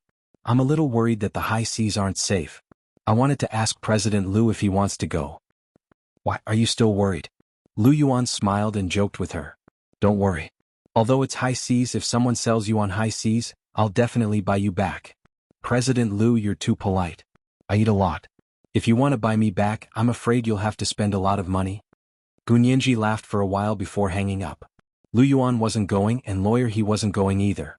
So which international media outlet was Dresden going to meet on the Princess Victoria? Gu Nianji's hands itched. She hacked into the ticket system of the Princess Victoria cruise ship and got the list of tourists who had bought tickets. This was only the list of tourists who had bought tickets. If they wanted to transfer the tickets before boarding the ship, they could change their names. All in all, it wasn't as strict as the air tickets. Gu Nianji skimmed through it and found that the Princess Victoria had sold more than 2,000 tickets this time. It wasn't full, but judging from the fact that the voyage would only take 1 day and 1 night, these 2,000 tickets were more than enough. Gu Nianji downloaded the names, addresses, and ID numbers of these 2,000 people and found nothing. She didn't have a database like Hua Xiaoheng's. Even if she got the names, addresses, and ID numbers of these people, she wouldn't be able to quickly find out their occupations. She struggled for 2 hours before finally giving up. In any case, these people who bought tickets looked very normal. They all felt like ordinary tourists. Therefore, Gu Nianji wanted to know which international media outlet was meeting with Dresden, and what other big news Dresden had yet to reveal. At 6 o'clock in the evening, Bai Shuang called Gu Nianji. Lawyer Gu, the car is waiting for you at the hotel entrance. Come down quickly. Gunyanji grabbed the three. One Philip Lim's dark green mini satchel was slung diagonally around his neck. She wore a crisp and simple white Chanel silk blouse with an open collar and an Hermes scarf embroidered with dark green and gold sunflowers around her neck. Saint Laurent in the waistband of low-rise blue jeans. She was originally wearing white bourbon shoes, but when she looked in the mirror before going out, she felt that it would be better to change into high heels. It would make her legs look longer. She found her Manolo Blahnik nude high-heeled shoes matched perfectly with a pair of blue denim pencil pants. This brand of high heels was the most comfortable. You wouldn't feel tired no matter how long you stood in it. The protection of the arch of the foot was very ergonomic. Gunyanji was already 1.7 meters tall, so she looked even taller when she put on the 8-centimeter heels. She walked out of the hotel lobby, and the people around her couldn't help but be attracted to her. A pair of straight, long and beautiful legs wrapped in extremely close-fitting jeans were very eye-catching. She saw a stretched Cadillac luxury car parked at the entrance of the hotel and smiled. Bai Shuang waved at her from the car window. "Lawyer Gu. This way." Gunyanji walked over quickly. The driver quickly got out of the car and opened the door for her. After Gunyanji entered, she sat next to Bai Shuang and smiled. "Whose car is this?" "It's Lawyer He's. He lent it to us to make up the scene." Zhao Liangzi sat opposite Gunyanji and Bai Shuang. He stretched his long legs and crossed his arms in front of his chest. He teased, "Lawyer Gu is really dressed up today. You look like a victorious top model with 2 wings on your back." This is the second installment of today's monthly votes of 4,000 plus updates. Chapter 1525, The Unlucky and the Unlucky. A reminder for everyone's monthly votes and recommendation votes. It's Monday again today, right? Recommendation votes are very important. It's the end of the month. If you have votes, hurry up and vote. Tomorrow there will be monthly votes of 4,500 plus updates. Moi, everyone, little angels. Chapter 1537. Gunyanji glanced sideways at Zhao Liangzi and raised her chin slightly. She deliberately said arrogantly, "You have good taste. I'm going today for the Victoria's Angel supermodel look." "You're so ambitious. If I didn't know better, I would have thought you were competing for attention." Zhao Liangzi wanted to tease Gunyanji the moment he saw her, as if she was a little sister at home. Although Gunyanji was tall, her big, bright eyes were clear and pure. Her plump, rosy lips were always slightly curled up with a natural smile. She wasn't cold at all. Dresden, who was sitting next to Zhao Liangzi, also took a few more glances at her and praised, "Very pretty." "Very pretty?" Gunyanji thanked Dresden in English, then looked at Zhao Liangzi and glared at him. "How can you say that? Compete for attention? Am I that kind of person? Usually men come to me crying and screaming to compete for attention. I make them line up at the back." "Come on, you just turned 20, right? You're just talking to my sister." Zhao Liangzi leaned over and flicked her forehead gently. "When you get on the boat, don't run around alone. Follow your sister Bai Shuang." Bai Shuang held Gunyanji's arm and smiled. "Director Zhao will accompany Mr. Dresden to meet his friends later. Shall we play together?" Gunyanji looked between Zhao Liangzi and Dresden and smiled. "Okay, then take care. I won't stand on ceremony." Dresden said in English that he would pay Gunyanji double her salary. Gunyanji looked at him thoughtfully and wondered where this person got so much money. She had investigated his family background. From what she could find out, his family background was ordinary. He was born in an ordinary middle-class family in the United States. His father was a naval officer, his sister was a local government prosecutor, and his mother was a housewife. Dresden had gone to community college and had only been working for a few years. His last job had a higher salary with an annual salary of $200,000. However, he had been working this high-salary job for less than 2 years. But ever since he had escaped, he had never seemed to worry about money. He stayed in the best hotel, ate the best food, and his clothes were custom-made from famous brands. The watch on his hand was probably worth more than $1 million. Gunyanji looked at Dresden's shoes. They were a very expensive brand and they looked custom-made. Custom-made men's shoes were more expensive than custom-made women's clothes. There were too many mysteries surrounding this person. Gunyanji retracted her gaze and looked at the scenery outside the car window. The Cadillac limousine drove all the way, and the Victoria Harbor was already in sight. After getting out of the car and boarding the boat, Gunyanji put the phone back on her body. Philippine Lim's dark green mini satchel. This small satchel was so small that it was only big enough to hold 2 cell phones, a wallet, a Dior Addict lipstick, and the pack of tissues that Lu Jin had given her on the plane. She treasured them and could not bear to waste any of them. The phone that Lu Jin had given her had a strong battery storage capacity. Although she hadn't got a number yet, she could use it as a computer as long as there was Wi-Fi. The other phone was the one she often used, the one with the phone number. Walking behind Zhao Liangzi and Dresden with Bai Shuang, the four of them walked to the 10th floor lobby of the cruise ship. Their tickets were on the 10th floor, the highest floor. That was the place with the best scenery, the most expensive place, and also the place with the most entertainment. Gu Nianji walked in and was stunned by the magnificent murals and decorations that were as magnificent as the Louvre in France. She had once seen the news that the current president of the United States was a person who especially liked glittering decorations, so after he moved into the White House, he couldn't wait to change the toilets in the bathroom into the luxurious style with gold powder. The reason was that in his own building, his bathrooms were all decorated with real gold. The 10th floor lobby of this gambling ship perfectly suited the tastes of the current president of the United States. The endless roof was decorated with gold, and all kinds of embossed ancient Greek murals shone with a golden light. The ceiling in the corner of the room was also enhanced with dark gold lights. Standing at the door and looking inside, everyone seemed to be made of gold. Perhaps in the eyes of the casino owner here, every passenger was his sugar daddy, and was here to give him gold, so he liked to see everyone glittering in the hall.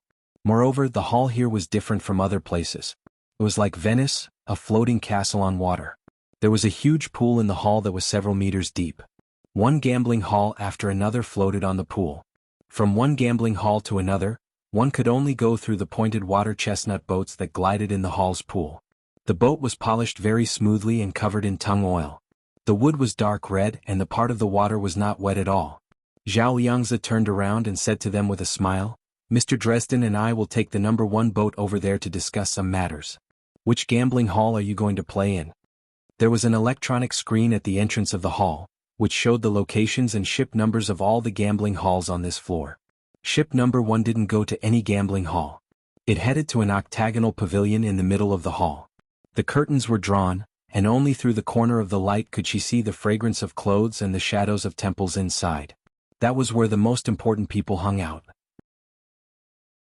Gu Nianji wasn't interested in that place at all.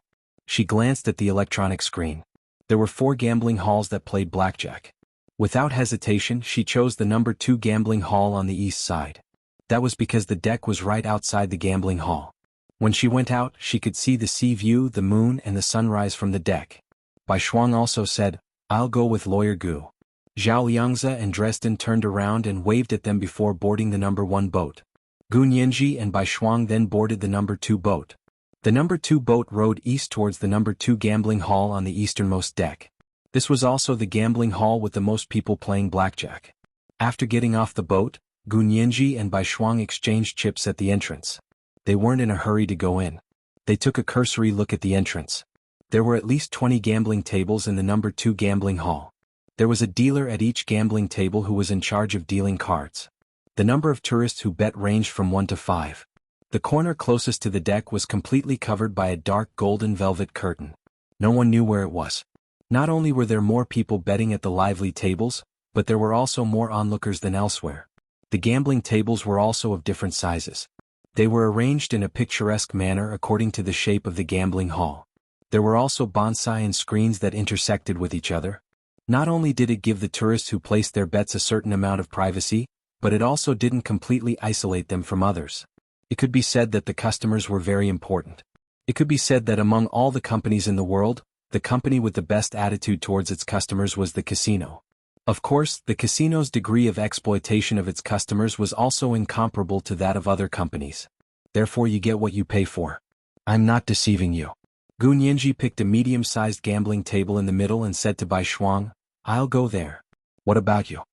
Bai Shuang also took a look and smiled. "I'll follow you. I've never been to a place like this before." Gu Nianji shrugged and made a face. "I've never been here either. But with you as my companion, I'll be a little bolder." Bai Shuang walked in with her. Standing beside her, she felt that there was a Western scenery everywhere. She almost couldn't take it anymore. Both of them were dressed ordinarily, but the female guests here were each more gorgeous than the other. There was a beautiful British woman with shoulder-length red hair in a low-cut skirt. She held a brandy glass in her hand and sat next to a fat white tourist with big ears to watch him place his bets. There was a beautiful blonde woman in a black gown that only revealed 2 holes in her chest. Her blue eyes were as moving as the clear sky. Sitting at the gambling table, she lazily threw out a card and crossed her legs. Her dress was immediately lifted up, revealing her fair thighs. The tourist next to her was a middle-aged Chinese man. His eyes involuntarily drifted to her legs and he forgot about the cards in his hand. He heard a burst of laughter. Straight. Flush. A 1. Straight flush. A 1. It was the beautiful blonde woman in the black gown that revealed her thighs. The Chinese man sitting next to her, attracted by her thighs, looked dejected. He threw away the cards in his hand and muttered, "This is so weird. I'm not playing anymore." He picked up his coat that was draped over the back of the chair and got up to leave. The blonde woman who had just called straight flush also stood up and said to the Chinese man in broken Chinese, "Mr. Sin, do you want a drink?" The man's anger turned to joy. He turned around and took her hand. "That's the bar counter. Miss, would you like to do me the honor?" The two of them quickly hooked up and went to drink. They just happened to make room for 2 seats. Gun Yanji and Bai Shuang hurriedly walked over and sat down, taking over the 2 people's seats. The dealer at their table was a white woman who only spoke English and didn't bother with the Chinese-speaking tourists. Every time she dealt the cards, she was cold and didn't even look at anyone. She always had a dejected look on her face. However, her gestures were quick, she read the cards accurately and she played quickly, so their table also attracted some people. It was here that Gun Yanji slowly accumulated her fame and reputation. The first hand, full house. 3 of the same and 2 of the same. The dealer only had 1 pair. She won. The second hand, Furofa kind. 10 of the same cards. The dealer actually only had full house. She beat the dealer again. In the 3rd round, the dealer, who had been looking hopeless, glanced at Gun Yanji. She seemed to be very confident and asked her if she was in. Gun Yanji smiled and said, Of course. Straight flush. I have a flush." The dealer actually only had 4 off kind. She beat her again. By the 4th round, the dealer had finished dealing the last round of cards. Her anxious mood finally improved. She looked at Gun Yanji again and actually used Chinese this time. "Are you still in?" Gun Yanji raised an eyebrow and smiled. "So you can speak Chinese?" "Of course I'm in." She spread out the cards in her hand. Royal flush. Flush. Supreme flush. The dealer's face was ashen, and her arms were shaking so much that she almost couldn't pick up the cards in her hand. Gun Yanji leaned over and flipped through all her cards. She smiled. "I'm sorry, you only have an average flush. I beat you again." Not only had she won 4 times in a row, but she had only won a little more than the dealer each time. That was very rare. It couldn't have been pure luck. The experts monitoring the gambling hall in the casino immediately began to analyze whether Gun Yanji had cheated and how she had cheated. In their opinion, no one would be able to remember all 312 cards from 6 decks at the same time, so Gun Yanji must have cheated. However, other than smiling at the dealer and flipping the cards with her hand, Gun Yanji didn't make any other physical movements. The casino experts couldn't figure out Gun Yanji's cheating method, but it didn't stop them from finally asking her to leave the table. "Miss, you can't continue to play at this gambling table. Please change to another gambling table." The staff of the casino walked over politely and replaced the dealer at this gambling table. Gun Yanji played a total of 6 rounds and won all of them. She had already won more than $100,000 in chips. Bai Shuang had only played 2 rounds with her and won a small few $1,000s. Gun Yanji knew that the casino had this rule. If she won more, these casinos would blacklist her, and casinos around the world would ban her from entering for a certain period of time. Therefore, she didn't argue with these people. She got up with a smile and said, "Okay, I'll play at another table." She made up her mind to lose some money so that she wouldn't really be blacklisted, and lose a lot of fun in the future. Because she had already become the key observation target of this gambling hall, the casino staff directly led her to the A table with the highest stakes, the strictest supervision and the highest level of gamblers. It was the place in the corner that was covered by a dark golden velvet curtain. The staff ushered her in. Bai Shuang wasn't qualified to go in yet. Gun Yanji turned to her and said, "You play by yourself. If you lose, it's on me." She grabbed a handful of large chips for her. With Bai Shuang's playing style, she probably wouldn't lose even if she played all night. Bai Shuang smiled and waved. "I'll wait for you nearby. Don't play for too long." "I know. I'm just going to see the world." Gun Yanji made a face at her. The dark golden velvet curtain was lifted, and Gunyenji walked in and found a random seat to sit down. There weren't many people here. 3 people sat sporadically at the gambling table, and there were only 4 people including her. There was also a dealer standing. There was a total of 5 people. The dealer was a handsome white man with black hair and blue eyes. As soon as he saw her come in, he smiled and said, "I didn't expect a real beauty to join our battle tonight." The other 3 gamblers sitting were all men. When they heard this, 2 of them turned their heads to look at her. Their eyes lit up and they couldn't help but come over to talk to her. The 2 of them were a little old, and Gunyenji didn't have the patience to deal with them. She didn't want to look for sugar. Daddy, who had the patience to deal with these old men? She nodded politely and waved for them to sit down. Only one man sat there. He didn't get up to greet her. He just looked indifferently at the decks of cards in front of the dealer. Gunyenji glanced at it casually and suddenly froze.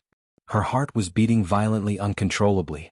It was so loud that her eardrums were like drums. She suspected that everyone here could hear her heartbeat. However, when she looked at the people around her again, they didn't notice it at all. Their attention was on the poker cards in front of the dealer. However, she could no longer remember the cards and looked straight over. The man sitting next to her was sitting in a classic European chair. He was lazy with one arm bent on the gambling table. He held a cigar in his hand, but it wasn't lit. The other arm was flat on the gambling table, holding a card in his hand. His face was so handsome that it made people feel despair. It was as if it was covered in ice. It was charming, but he didn't know it. It had an extra layer of devilish attraction. His facial features were exquisite and beautiful. His eyebrows were like mountains, and his long eyelashes were like the dense forest on the mountainside. His deep eyes looked down lightly, and his tall and straight nose was full of sculptural beauty. The curve of his jaw was especially exquisite. It was like the golden ratio of a human face, in line with everyone's definition and fantasy of beauty. Gunyenji was almost stunned. Her chest was beating wildly. She wanted to shout, run, rush over and shake him desperately. She wanted him to look over quickly. All the noise and luxurious dreams in the casino dissipated. He was the only one in her eyes. However, he sat expressionlessly, his long and powerful fingers constantly playing with a card. After a while, he looked up and said coldly in Chinese, "Have you seen enough?" His voice was cold and devoid of any warmth. His deep, dark eyes were filled with disgust and annoyance, as if he hated this kind of situation. Before Gunyenji could react, the dark golden velvet curtain behind her was lifted again. A gorgeous and tall Chinese beauty with long wavy hair dyed wine red walked in. She sat on the man's lap, hugged his neck, and lowered her head to kiss him on his right cheek. She smiled and said in Russian, "Darling, that little girl is almost drooling when she looks at you." A second ago, the world in front of Gunyenji was still a beautiful kaleidoscope with flowing lights. A second later, her kaleidoscope suddenly fell to the ground. All kinds of prosperity and beauty suddenly disappeared, leaving only fragmented glass shavings on the ground. This was today's big chapter. Chapter 1526, Darling. On the second last day of February, the monthly votes of the relatives. This chapter already had 4,700 words, which was equivalent to 2 or 4 chapters for others. Give me some encouragement. Monthly votes are enough. Try to fight for 8:20 p.m. Moi, everyone, little angels. Chapter 1538. Gunyenji's big eyes, which were as bright as stars, dimmed bit by bit. She stared blankly at the man sitting next to her. She wanted to say something, but her throat was very obstructed. Her plump lips trembled and she couldn't say a word. They clearly had the same facial features, but they gave her a completely different feeling. If Gunyenji's memory of Huashaoheng was an oil painting with thick ink and heavy colors, it was full of grandeur. Although he was also so handsome that it made people feel desperate and suffocated, he still had human warmth and generosity. But the person in front of her now was more like an exquisite beauty drawn with meticulous brushwork.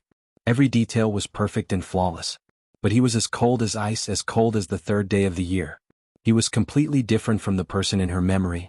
The voice of Huashaoheng in her memory was low and magnetic, like a subwoofer that shook people's hearts. The voice of the man in front of her was clear and cold. It was a typical baritone. Gunyenji was obsessed with looks and voices. As soon as the person spoke, Gunyenji knew that she had recognized the wrong person.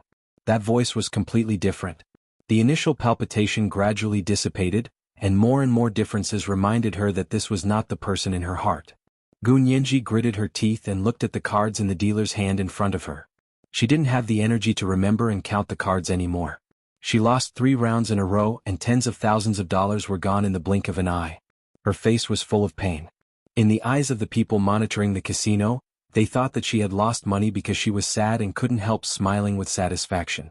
Fortunately, this person wasn't strong enough to make them look at him differently or even add him to the blacklist. The man next to her who looked exactly like Hua Xiaoheng had won a lot, more than she had won at the other table just now. "Darling, you're so amazing." The beautiful woman sitting on his lap hugged him and kissed him repeatedly. Big red lip prints covered his face one after another. However, he only looked at her with a smile, took out a napkin and elegantly wiped his face. Then he extended the napkin that had red lipstick stains in front of the woman. His voice was clear and affectionate. "Naughty girl." Both of them spoke Russian, and Gu Nianji had taught herself Russian when she was in the other world. She could understand most daily conversations, so at this time, the blow to her was even worse. Her expression was wooden and her body was stiff. She finally couldn't listen anymore. He abruptly stood up, turned around and rushed out of the specially concealed gambling table. Without hesitation, he pushed open the floor-to-ceiling window in front of him and came outside the deck, gasping for breath. Just now, when she was inside, she was really suffocating. She even forgot to breathe completely. It took almost all of her self-control not to break down in front of that person. The deck outside was decorated luxuriously and comfortably. A few postmodern sofas made by designers were placed in a circle along the railing. Gu Nianji walked around the sofa and rushed to the railing. She gripped the railing tightly with both hands and her body swayed. She was like a night epiphyllum in the night wind, blooming to the extreme. Not far from her, a tall man stood on the deck with a cigarette in his hand. He looked at the moonlight on the sea indifferently and gently exhaled a puff of white smoke. Under the hazy moonlight, his handsome face was even more beautiful than the moonlight. Gu Nianji rushed out and couldn't stop her tears. She was so emotional that she didn't see anyone standing there at all. With tears in her eyes, the man walked to her side and gently pulled her into his arms. Gu Nianji had an illusion for a moment. She snuggled up to him and murmured, "Major General Hua, is that you?" The man froze for a moment, then lowered his head to kiss the top of her head. His cold voice rang in her ear, "No, I'm He Jichu. Don't mistake me for someone else." Gu Nianji closed her eyes and a stream of tears rolled down again, wetting He Jichu's shirt. He Jichu held the cigarette in one hand and hugged Gu Nianji with the other. Expressionless, he took another drag. Gu Nianji greedily smelled the familiar cigarette smell in his arms and couldn't help but indulge herself. He Jichu gently patted her back and silently soothed her nervousness. After a while, Gu Nianji whispered, "Why are you here?" He Jichu looked down at her deeply and said, "I was worried that you wouldn't be able to accept it, so I came to see you." Gu Nianji hugged his thin waist and rubbed her face against it. "You knew? You saw it too?" He Jichu didn't say anything and patted her head. "When I first saw him, I thought I was hallucinating because I missed him so much." Gu Nianji whimpered, "But as soon as he opened his mouth, I knew it wasn't him." "This isn't him?" Because the Major General Hua she loved wouldn't look at her with such cold and bored eyes. Because the Major General Hua she loved wouldn't look at another woman with such a doting gaze. Because the Major General Hua she loved wouldn't be flirting with another woman in front of her. Gu Nianji couldn't bear the thought of the situation just now. Even if she knew he wasn't him, seeing him flirting with another woman in front of her with that face made Gu Nianji want to die. She leaned into He Jichu's arms and whispered, "In the past I looked down on people who lived and died for love. But just now, for a moment when I rushed out, I really wanted to jump down from this 10-story building. If I die, everything will be over. I won't have a headache, I won't have a broken heart, and I won't have to face that kind of embarrassment. I'm a hypocrite. I'm a coward who can't stand and talk." Gu Nianji kept berating herself for her cowardice and incompetence. He Jichu was silent for a long time before saying, "I can't blame you. Everyone overestimates their ability to bear and underestimates their ability to endure." Therefore, only she knew whether the shoes fit her feet or not. After Gu Nianji cried, her suppressed emotions were released to a certain extent, and her mood gradually calmed down. She buried herself in He Jichu's arms and muttered, "Who is that person? Do you know him?" He Jichu must have some understanding of this person's identity since he had rushed over. He Jichu thought about it and didn't hide it from her, because he was worried that it would cause her more trouble. He lowered his head and whispered in her ear, He's the KGB's ace of the Far East, Peter. His Chinese name is also Hua Xiaoheng. When Gu Nianji heard this name, her entire body trembled uncontrollably. She remembered that she had asked Xie Qingying about Xie Xian's whereabouts. Xie Qingying had said that Xie Xian had gone to the Soviet Union in her early years. Then she had asked her why she hadn't asked the KGB to help find her. In the end, it had come true. It was as if no matter how the gears of fate turned, it could always bring the same people to the same situation. Gu Nianji's face grew paler and paler. She didn't know how to face all of this. He Jichu hugged her even tighter and continued to murmur in her ear, "What's wrong? You can't stand hearing this name?" Gu Nianji punched him hard and pushed him away. She turned around and smoothed her hair. She said uncomfortably, "No, I just saw it and was a little surprised." He Jichu narrowed his almond-shaped eyes and looked her up and down for a while, as if he was measuring how much sincerity was in her words. "Really? Just surprised? Don't you want to say hello?" Gu Nianji rolled her eyes at him and replayed the scene in her mind. She suddenly came back to her senses and said in surprise, "That woman is Xiao Yi?" She quickly remembered that Xiao Yi had also worked as a secret agent in the Russian KGB. However, at that time she had used a disguise and was very ordinary. Xiao Yi's real appearance was especially beautiful. It was the appearance of the woman with long curly hair. She had been with Xiao Yi day and night for more than a month, so she was too familiar with her. However, when she first saw the man who looked exactly like Hua Xiaoheng, she was shocked and emotional. Her attention was completely attracted by him, so she didn't realize who the beautiful woman sitting on his lap was. Jichu looked away and nodded. He took a puff of his cigarette and said, "Yes, she's Xiao Yi, also known as Linda. She's the KGB's Far East beauty." Gu Nianji was stunned. Hua Xiaoheng became Peter, but Xiao Yi is still Linda? She remembered Peter from the other side. He was a man who always had drooping eyelids as if he couldn't wake up all day long. His appearance was also very ordinary. "Yes." Jichu nodded and gently flicked the ashes into the sea. "Theoretically speaking, because we don't have Hua Xiaoheng on our side, he became Peter from the KGB's Far East Bureau. He's Major General Hua's counterpart over there, isn't he?" Gu Nianji stared at Jichu intently, not letting go of even the slightest expression on his face. This is the second monthly ticket for today, 4,500 plus updates. Chapter 1527, Who is he? On the second last day of February, the monthly tickets for the relatives. Give me some encouragement. Monthly tickets are enough. Good night, my little angels. Chapter 1539. Jichu lowered his eyelashes and the darkness hid his gaze. His cold and clear voice pierced straight into people's hearts in the dark sea. He said, "Yes, he's Major General Hua's counterpart over there. Look, there's also Hua Xiaoheng here. Have you given up?" Gu Nianji was angered by his words. She raised her head and said, "Give up? Why should I give up? Even if he's Major General Hua's counterpart, I won't give up." Jichu snorted and looked at her indifferently. "Then what do you want?" Gu Nianji pursed her lips with a stubborn expression. She recalled seeing that person kissing Linda affectionately and making a mess of her face. She gritted her teeth and said, "I'll kill him. As long as he died, he would naturally clear the way for Hua Xiaoheng on the other side."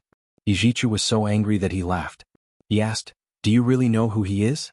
If you want to kill him, you might as well bang your head against the wall to prevent yourself from causing a disaster. He's the KGB's trump card in the Far East. For more than a decade, no country's intelligence agency in the world has known his true identity. This time, it's for Dresden in the United States. The Soviet Union made a deal with us to show their sincerity and let him come over to help. So, you want to kill the KGB's trump card?" Jichu pointed at her with his cigarette-holding hand.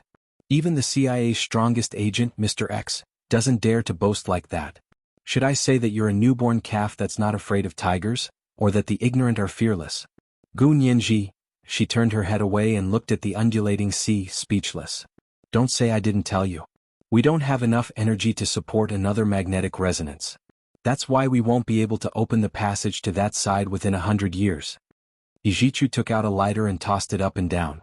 "Do you know what this means?" "You've said it before." Gu Nianji placed her hands on the railing of the ship and looked at the moonlight in the sky with a wooden expression. "It's not that I don't believe you, but I'm very confused.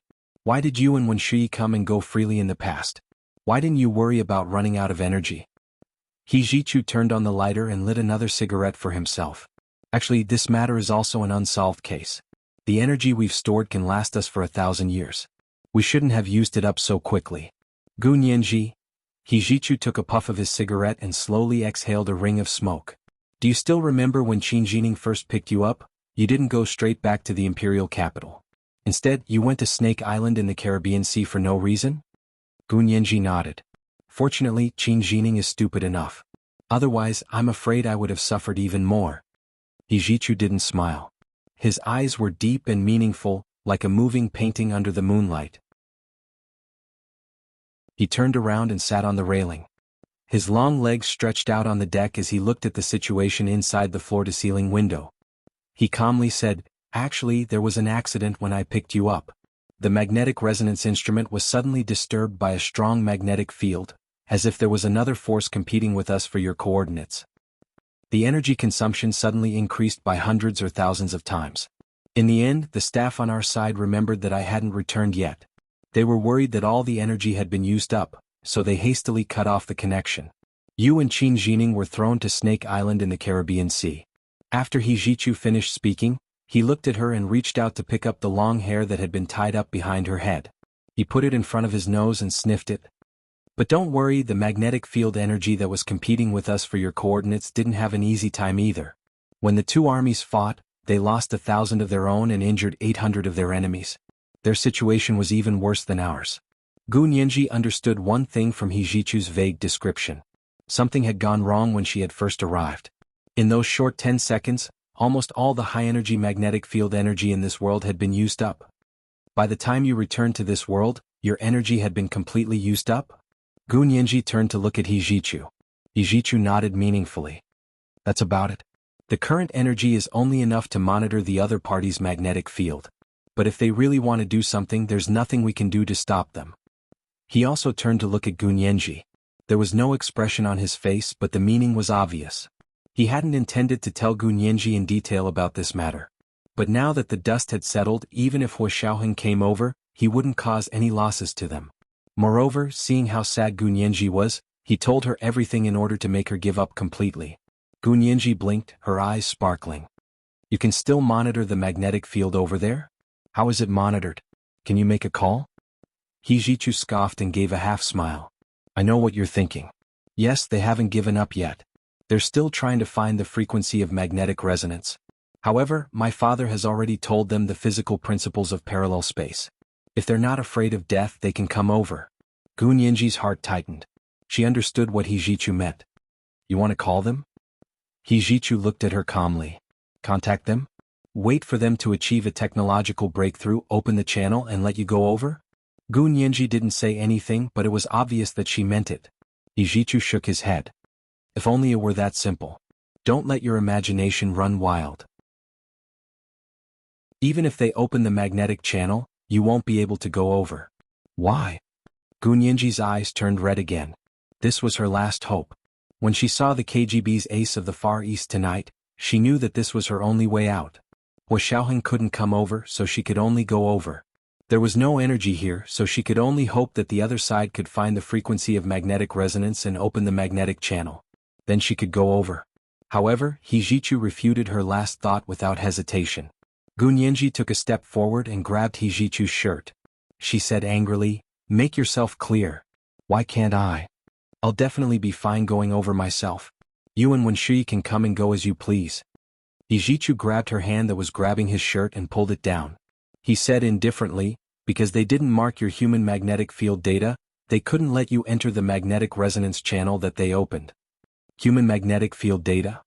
The corners of Gu Nianji's mouth twitched. She didn't understand anything about particle physics at all. It was really hopeless. "You know that the human body also has a magnetic field, even though it's very weak."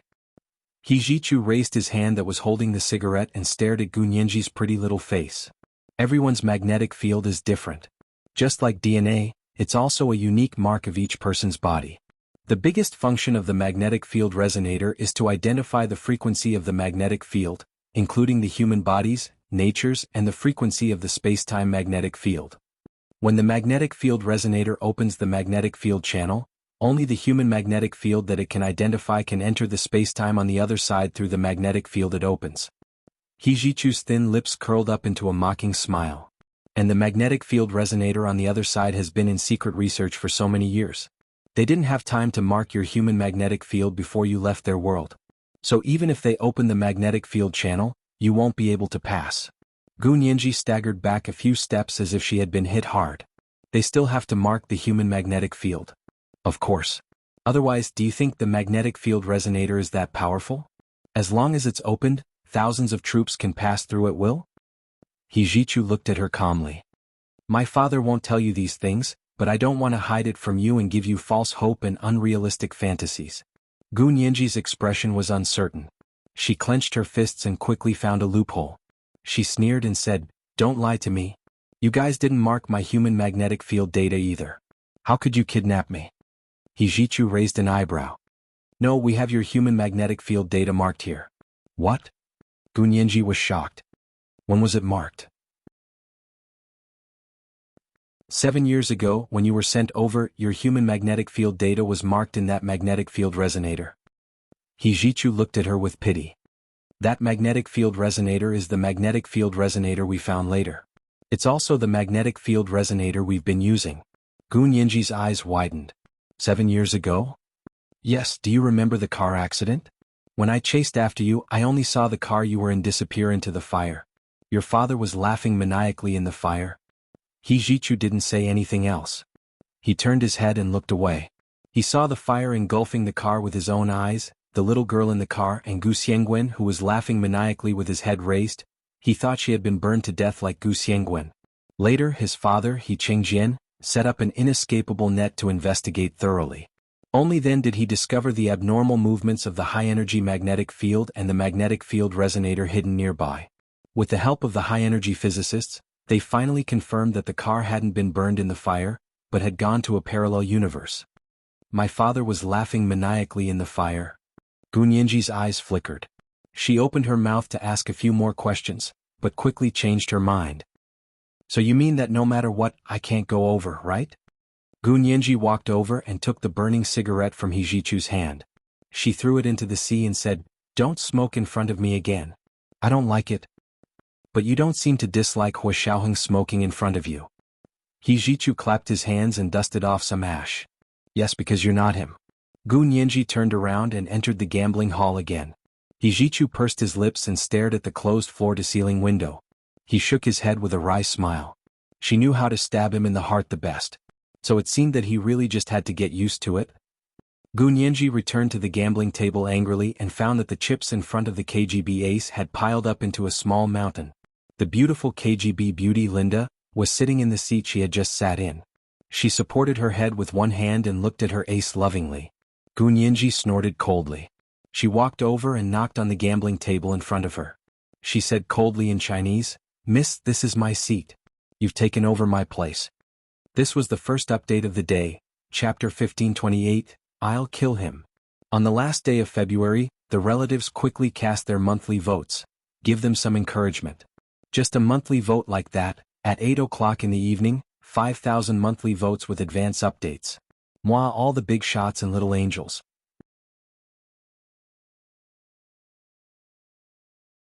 Chapter 1540. The beautiful Linda turned her head away in amusement and looked up at Gu Nianji from below. She smiled and said something in Russian, meaning that she didn't understand Chinese, and asked Gu Nianji what she was talking about. She had originally wanted to put this arrogant girl in her place, but she didn't expect Gu Nianji to roll her eyes and say directly to the ace of the Far East next to Linda, "Sir, your girl is taking my seat. Tell her to get up."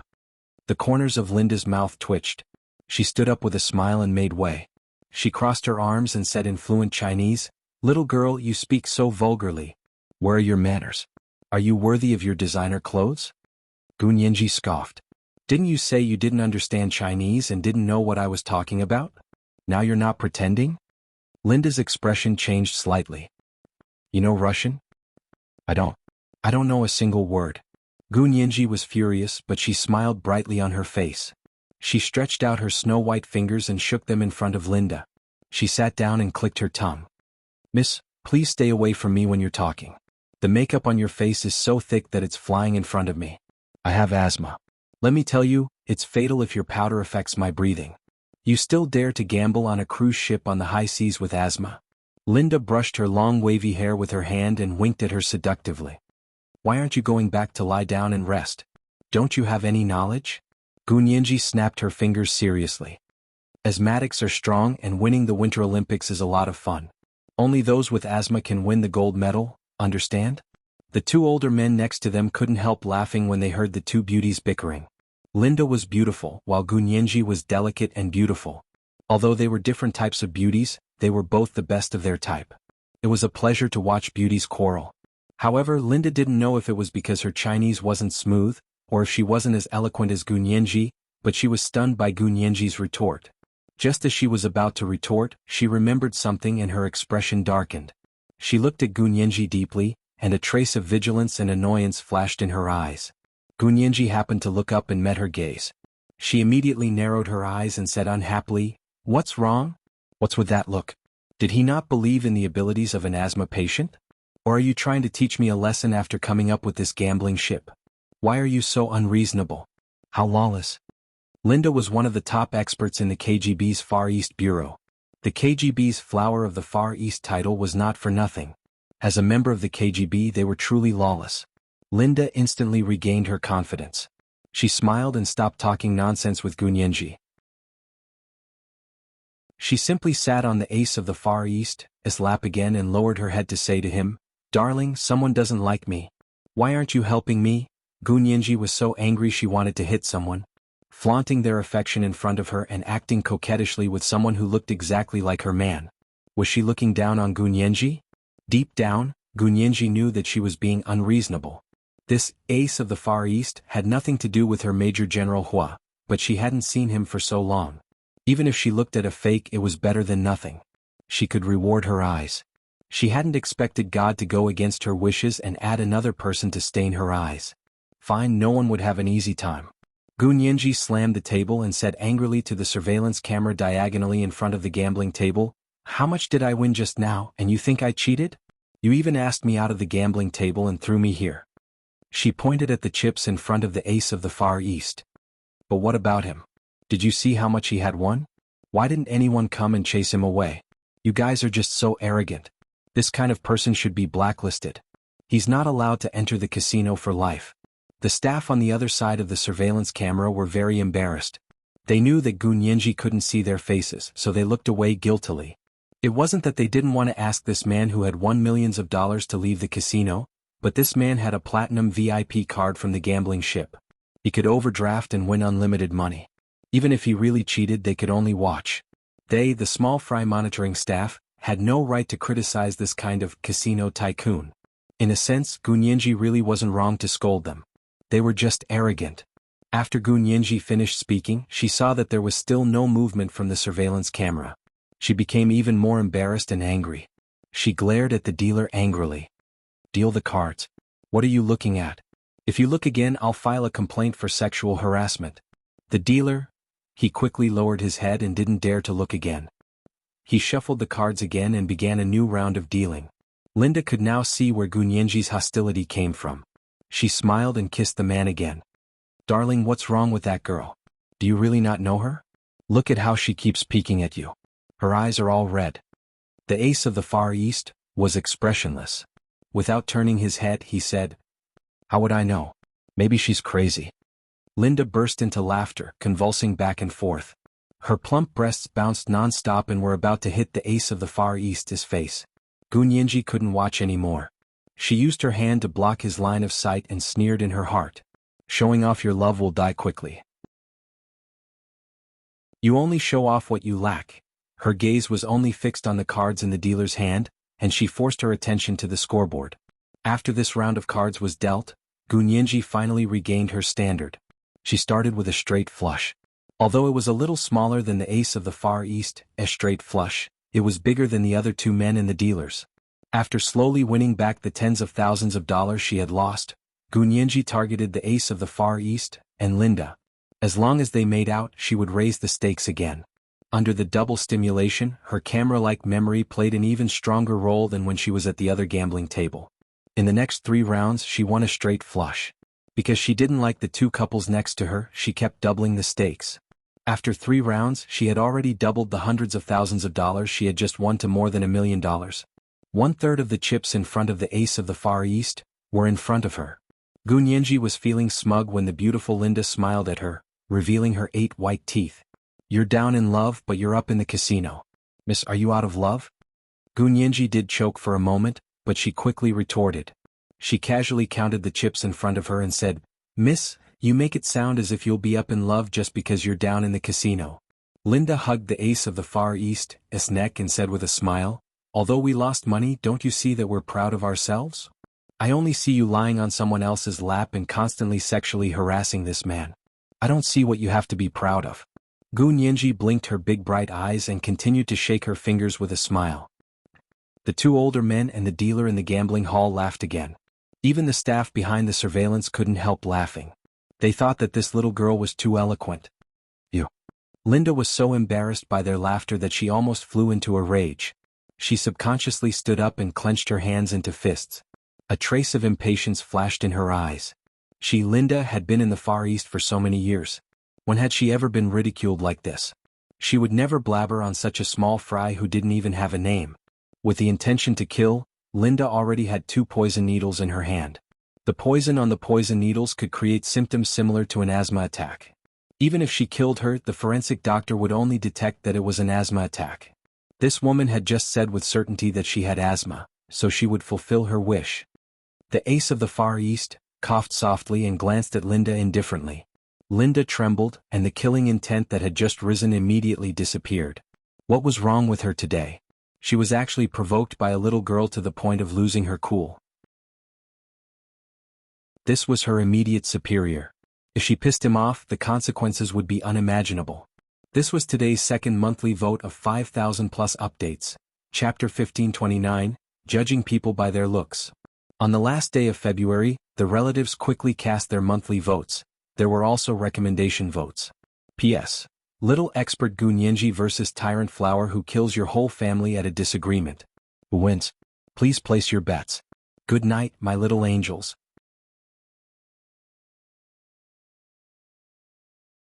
Chapter 1541. Linda remembered that the Far East Bureau often teased her boss, who was called the Ace of the Far East, saying that, wherever the ace goes, not a blade of grass grows. Although it was an exaggeration, it was not far from the truth. His ruthlessness, ferocity, and ruthlessness were written in the Far East Bureau's Newcomer's Handbook. He had once gone to the Middle East alone and made friends with those countries. In the end, he had caused a huge war between the countries. The war had lasted for several years, and there had been countless deaths and injuries. In the end, he had successfully exposed the CIA's deployment in the Middle East. He had led the disaster to the West, causing both countries to complain about the CIA. Until now, both countries only knew that they were at odds with each other.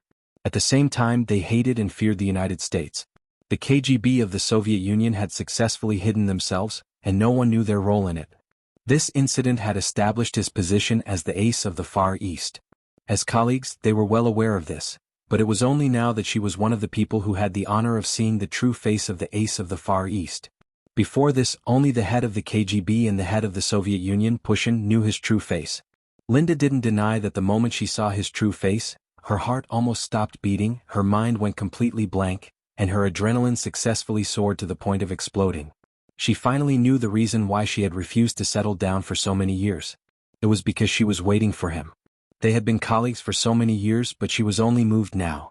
But she also knew that this secret love would not come to fruition. If she dared to really show her love, what awaited her would definitely be expulsion from the KGB. She couldn't have her career and love at the same time.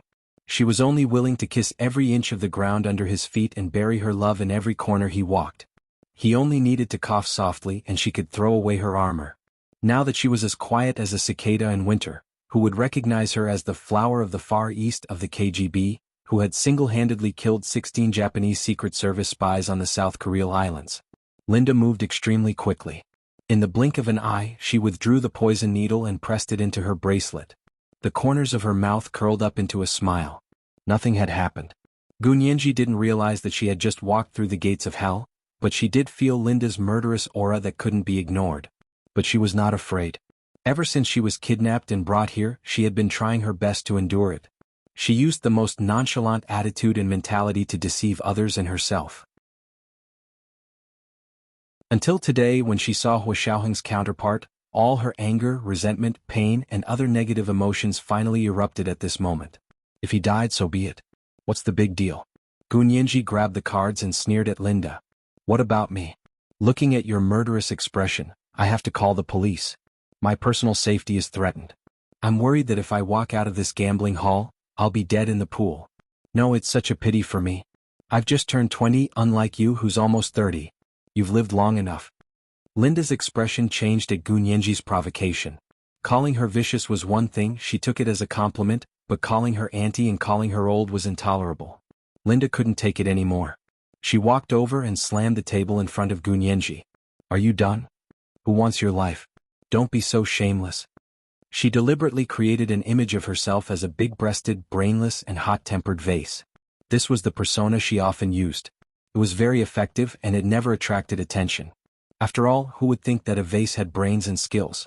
My face isn't as big as yours. Look at your big face. A piece of powder will probably only last you for 2 days. Gu Nianji was waiting for someone to argue with her. Her expression immediately became eager. She took out her phone to call the police. Miss? A slender, beautiful hand reached over and pressed on her phone. The clear voice was emotionless, cold, and vicious. You dial a number and I promise you'll be dead in front of the gambling table. You don't have to go to the pool outside. Gu Nianji ignored his threat. Her eyes fell straight on the pair of hands. Every finger was so perfect. The fingers were so straight that it was against the rules. There were no joints in the middle and the nails were neatly trimmed and clean. They were even better maintained than a woman's hands. Hua Xiaoheng's hands were also clean, but they hadn't been maintained. There were small cuts on the back of his hands. Just by looking at these hands, she knew that this person had nothing to do with Hua Xiaoheng. They were counterparts. They were both the same in different existences. Just like Zhao Liangzi and Bai Shuang on this side and Zhao Liangzi and Bai Shuang on the other side. She raised her head and looked at his eyes again. It was really the face she was familiar with. It was the face she remembered in her heart, but it had a completely different expression. There was no emotion in the depths of his eyes. He just looked at her expressionlessly. He leaned closer. His tailored casual suit was half open, and his long legs were crossed. His silver phone peeked out of the inner pocket of the suit. Gu Nianji's eyes gradually turned red again. Tears fell down her cheeks and dripped onto the back of the man's hand. Linda's eyes almost popped out of their sockets. How dare he stand up to the KGB's ace of the Far East and the flower of the Far East? The ignorant were truly fearless. Even you want to kill me? Gu Nianji wiped her tears and simply handed over her neck. She gestured with her hands. Do it. Do you have a knife? Cut me here. She's really crazy, Linda muttered. She began to reflect on why she would argue with a lunatic. The ace of the Far East was obviously stunned as well. However, he quickly reacted and retracted his hand as if nothing had happened.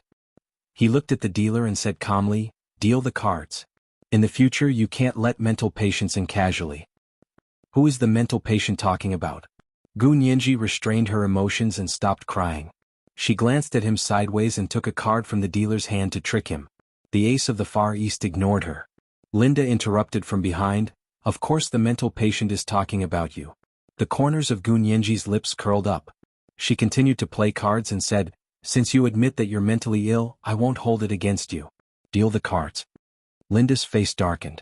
She gritted her teeth behind Gu Nianji and glared at her long hair, but she didn't dare to make any more small movements. After playing a few more rounds, Gu Nianji won more and more.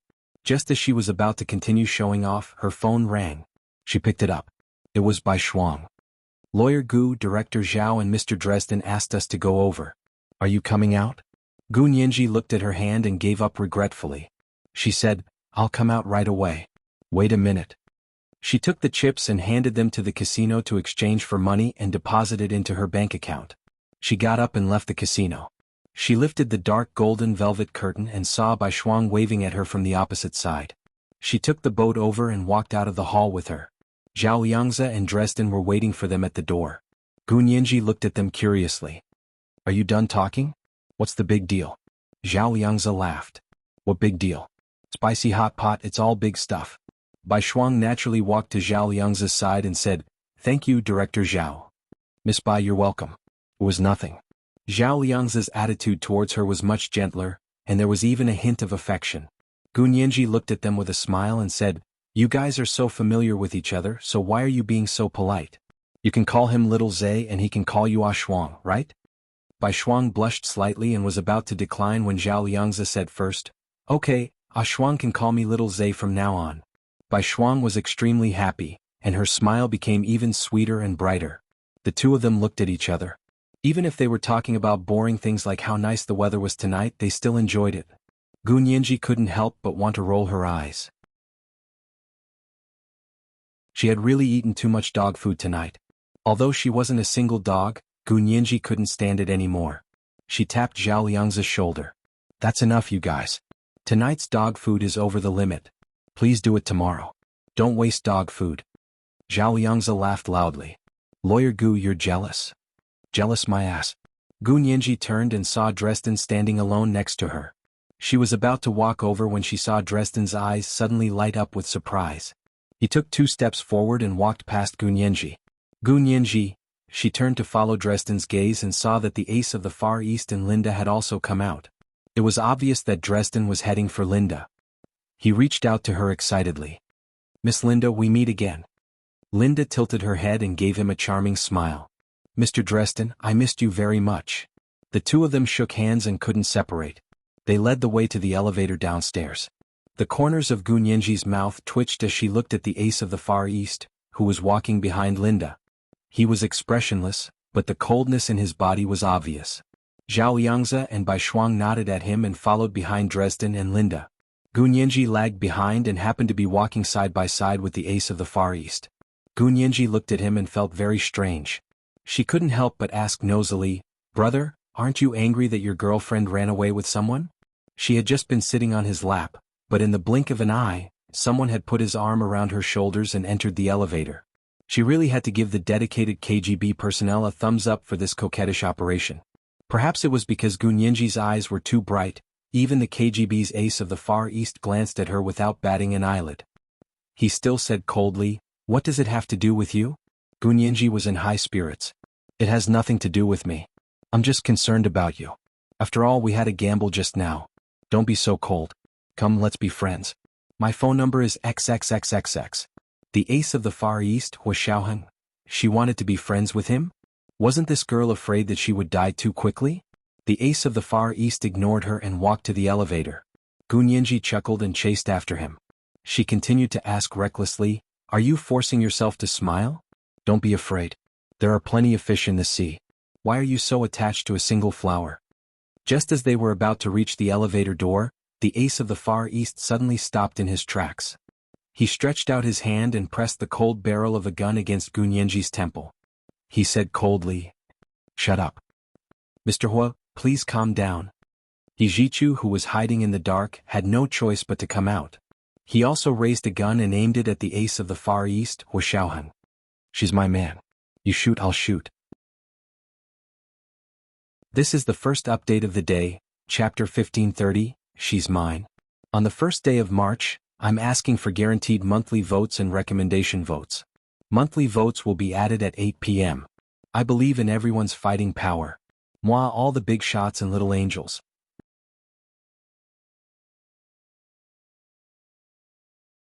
Chapter 1542. Hijichu appeared, and so did the people he brought with him. Each of them held a gun and aimed it at the 2 people at the elevator door.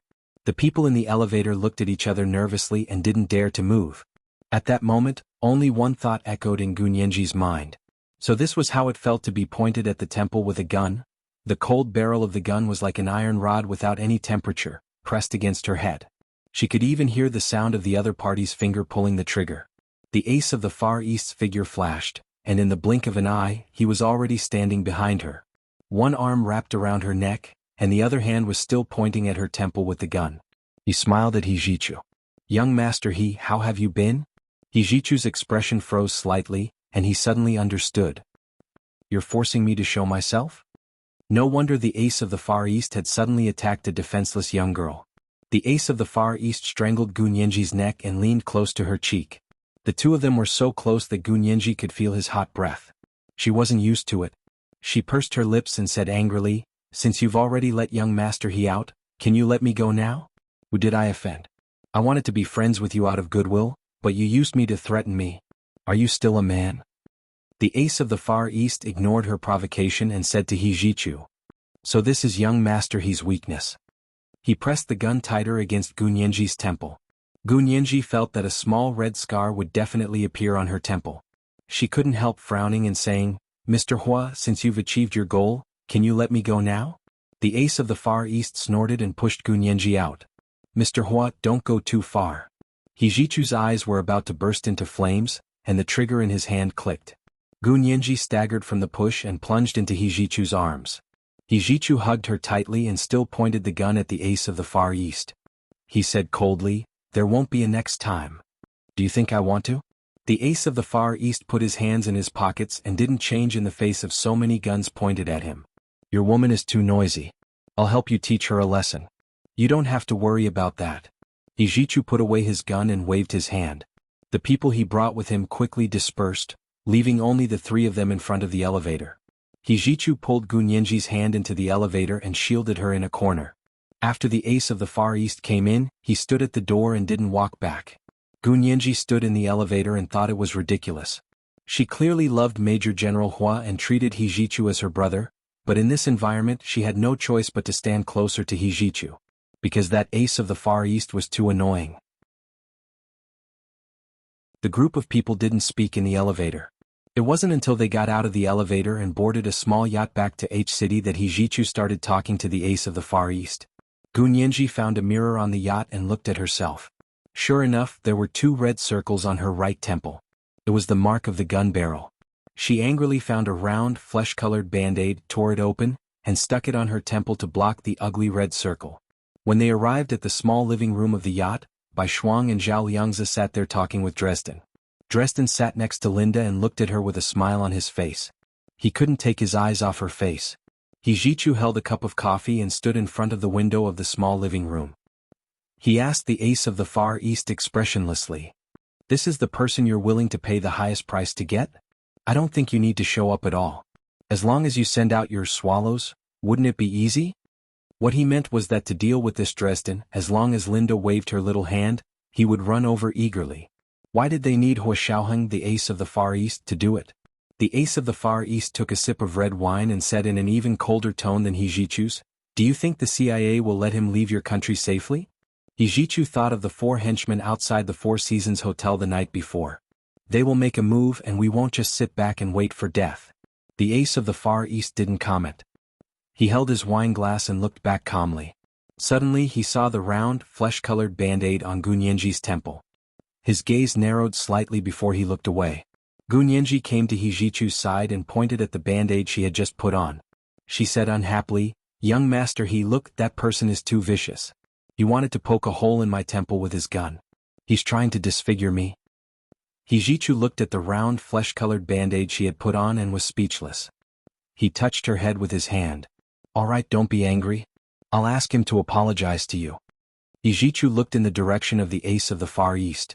Mr. Hua, you've really gone too far today. The ace of the Far East's face was cold. He left the small living room and went to the deck at the bow of the ship. Under the moonlight on the deck, he pulled out his gun and wiped it gently. The expression on his face would only soften when he saw the weapon. Standing alone on the deck, his tall and lonely back looked exactly like that person. Gunyenji shook her head and shook the image out of her mind. Their DNA was the same, so it wasn't strange that they were identical.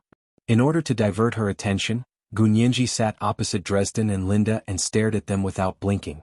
Dresden held Linda's hand. As he spoke, his mouth almost reached her face to kiss her. Linda had wanted to take the opportunity to give Dresden some sweetness, but Gunyenji's burning gaze was like a searchlight. They couldn't ignore it even if they wanted to. Hey, what are you doing? Linda rolled her eyes at her. She thought to herself that this lunatic was actually one of Dresden's lawyers. What the F***ck? She couldn't chase her away. Gunyenji smiled and rested her chin on her hands. She said in English, I'll see when you'll sit on his lap. Linda, Dresden? Good idea. He turned to look at Linda and was already pulling her onto his lap. As he pulled, he asked, Darling, don't you miss me? Linda had just called the ace of the Far East darling so smoothly, but now she was immediately called darling by another man. She couldn't refute it, and Gunyenji had seen it. She couldn't help feeling even more aggrieved. Gunyenji had a look of relief on her face as if she had gotten her revenge. She clapped her hands and continued to say in English, "Mr. Dresden, let Miss Linda kiss you. The lipstick marks on your face with her big red lips is so beautiful and sexy." Dresden looked at Linda in surprise. "Can I, darling?" Linda wished she could stuff Gunyenji's mouth with a glass of water. Bai Shuang and Zhao Liangzi sat on the other sofa. They were immersed in their own world and didn't care about what was happening on Dresden's side. Yijichu didn't stop Gunyenji. He smiled as he watched her make fun of Dresden and Linda. He also wanted to know what other secrets Dresden had that would make the KGB send their ace of the Far East to pick him up. The ace of the Far East returned to the small hall of the yacht from the deck. The first thing he saw was Linda sitting on Dresden's lap, hugging his neck, and kissing his face, countless red lipstick marks. It was really a June debt that had to be repaid quickly. The ace of the Far East. This was today's second monthly vote of 500 plus updates. Chapter 1531, June debt repaid quickly. On the first day of March, the relatives quickly cast their monthly votes. There were also recommendation votes. P.S. Thank you to Emam1313 for your 10,000 Chidian coins yesterday. Good night, my little angels.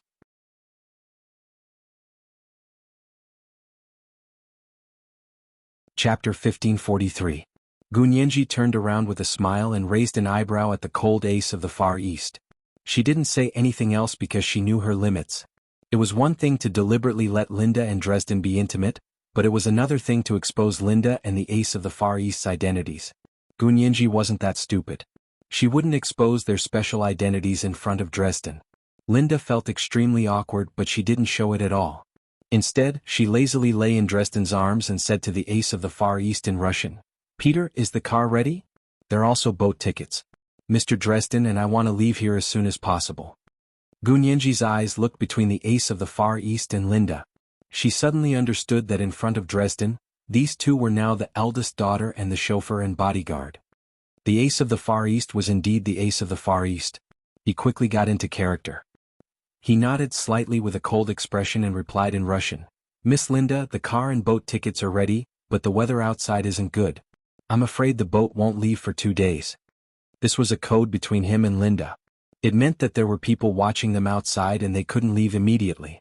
Linda understood and purposely frowned. She said unhappily in English, "You're so annoying. I want to take Dresden to my parents right away." Dresden looked at Linda in surprise and said, "Did you just speak Russian to him?" Linda nodded and translated what she had said to the ace of the Far East driver, Peter, into English for Dresden. Dresden was obviously very afraid of Linda's driver. He frowned at him a few times and said hesitantly in English, "Your driver is very handsome." Linda proudly flicked Dresden's face with her finger and smiled. "Darling, are you jealous? Don't worry, in my heart, no one is more handsome than you. The one I love the most is you."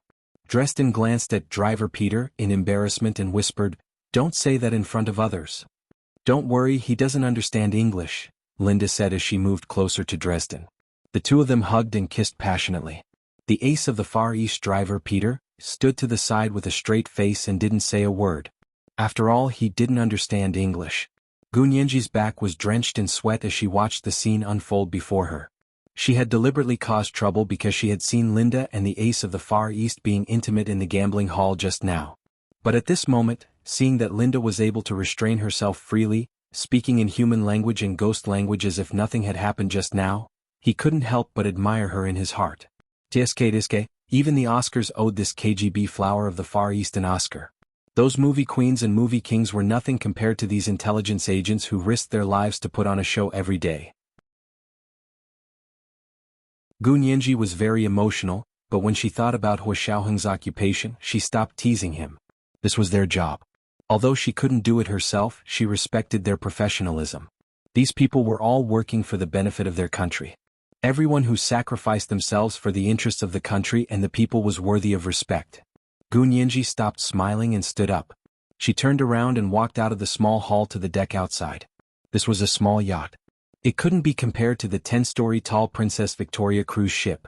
The seawater rippled beneath her feet, sparkling. The moonlight covered the sea like snow-white night epiphyllum embroidered on a navy blue brocade. Hijichu followed her out and stood beside her.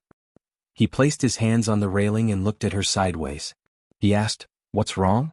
Are you unhappy again?" Gunyenji shook her head and took a deep breath. She smiled faintly and said, "No, I'm fine now that I've vented my anger. You know me. I'm very big-hearted. Even if I'm unhappy, I won't keep it in my heart for long." She raised her hand and tore off the round, flesh-colored band-aid on her temple. Hijichu took it and threw it into the small trash can. He smiled and shook his head. "You really know how to mess around." He leaned over to look at Gunyenji's temple and gently rubbed it with his hand. "It's okay. These red marks will disappear soon." Gunyenji grunted and said, "I know. I deliberately put on the band-aid to disgust the driver, Peter." Hijichu scoffed and rubbed her head.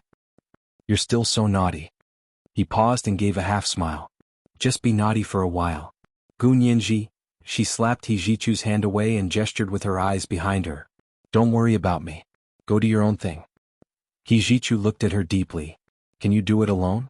"Of course." Gunyenji looked at him calmly. "Young master, I'm not a child anymore. I'm already 20 years old." This was the typical difference between Hijichu and Hua Xiaoheng. In Hua Xiaoheng's heart, his mission was definitely number one. If he was on a mission, even if Gunyenji was by his side, he wouldn't ignore his mission to take care of her emotions. But Hijichu, no matter what he was doing, as long as Gunyenji needed him, he would put her first. Although Gunyenji didn't accept Hijichu's feelings, she couldn't turn a blind eye to his feelings, and she wouldn't look down on, despise, or even hate his efforts. Because she had once had a crush on someone else, she knew how painful it was not to be accepted. She could dislike them, but she couldn't look down on those who truly liked them. She knew his sincerity, so no matter how much his father, He Chengjian, had done to make her hate him, she couldn't vent her anger on Hijichu. Hijichu looked at her with a complicated expression and said, "Go in. Don't stand here alone." Gunyenji winked at him mischievously and said, "I want to be alone for a while." She turned around to see what was going on in the cabin, but the cabin door was tightly shut. Gunyenji rolled her eyes and reached out her hand to Hijichu. "Do you have infrared night vision glasses? Lend them to me." "What are you doing?" Hijichu's lips curled up. As he smiled, he took out a pair of infrared night vision glasses from his pocket. "Don't go overboard. See what you should see. If you see what you shouldn't see, I won't let you." "What shouldn't I see?" Gunyenji smiled and snatched the infrared night vision glasses from his hand. "I'm just looking at the western scenery and learning how swallow works." "You?" Hijichu pinched her nose. "They know what they're doing. Don't really piss them off." Although they were currently working with the KGB of the Soviet Union, this kind of cooperation was based on what they needed and was very fragile. If they really pissed off these KGB agents, they would turn hostile in minutes. Gunyenji nodded. I know what I'm doing. I said I'm fine. Don't worry about me." She pushed Hijichu. Go on. Go do your own thing. Let me entertain myself for a while." Hijichu was almost pushed back into the small hall of the yacht. Gunyenji held the infrared night vision glasses in her hand and proudly made a victory sign at him. The ace of the Far East driver, Peter, happened to turn around and glanced at them coldly. He quickly looked away. Hijichu did have something to do. After he went in, he called Linda and Dresden and took Linda's driver, Peter, to another room on the yacht to discuss their plan of action. Zhao Liangzi and Bai Shuang were still whispering to each other in the small hall. Gunyenji stood alone at the bow of the boat and looked at the moon. Her mind was almost empty. She wasn't thinking about anything, or perhaps she was thinking about many things. Her expression was extremely calm. Under the moonlight, her face was like a jade carving. She was fair and delicate, so beautiful that she didn't look like a real person. She looked up at the night sky and thought to herself that the weather forecast seemed to say that it would rain tonight, but the moonlight was so bright that it really didn't look like it would rain. It didn't take long for her to know that she had been slapped in the face. A dark cloud suddenly covered the moonlight, and the silver surface of the sea suddenly darkened. Soon, a light drizzle fell on the surface of the sea. There was a wind on the surface of the sea, and visibility was getting lower and lower. Gunyenji closed her eyes and felt the autumn rain on the sea. Her eyes suddenly widened. She had just felt the small yacht, which was moving at a steady speed, suddenly shake very slightly. It was drizzling on the sea and the water was rippling. If this shaking had been felt in the cabin, it wouldn't have alerted anyone at all. However, Gunyenji happened to be standing on the deck at the bow of the boat.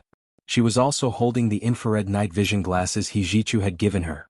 She had originally planned to wear them to peek at the love triangle between Linda, Peter, and Dresden. Now there was a new use for them. When it was pitch black, of course she had to wear the infrared night vision glasses.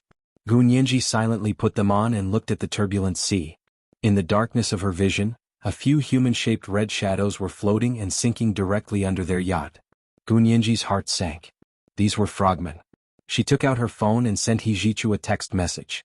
She placed her phone on the deck and slipped to the stern of the boat. After confirming that there were no frogmen there, she pulled the rope at the stern of the boat and quietly went into the water. No one on the boat was as good a swimmer as she was, and she also wanted to do something for Hijichu. In the small room on the yacht, Hijichu and the others were halfway through their secret conversation when they received Gunyanji's text message. Hijichu looked up abruptly. There are frogmen near the yacht. At that moment they felt the small yacht shake again. This time it was much more obvious than before. This is the first update of the day, Chapter 1532, the Oscars owe her a little golden statuette. Asking for monthly votes at 3 p.m., rewards and updates will start at 1 p.m. Monthly votes will start at 8 p.m. with 1,000 updates. I believe in everyone's fighting power. P.S. Thank you, Emim1313, for your 10,000 Chidian coins yesterday. Moi everyone little angels.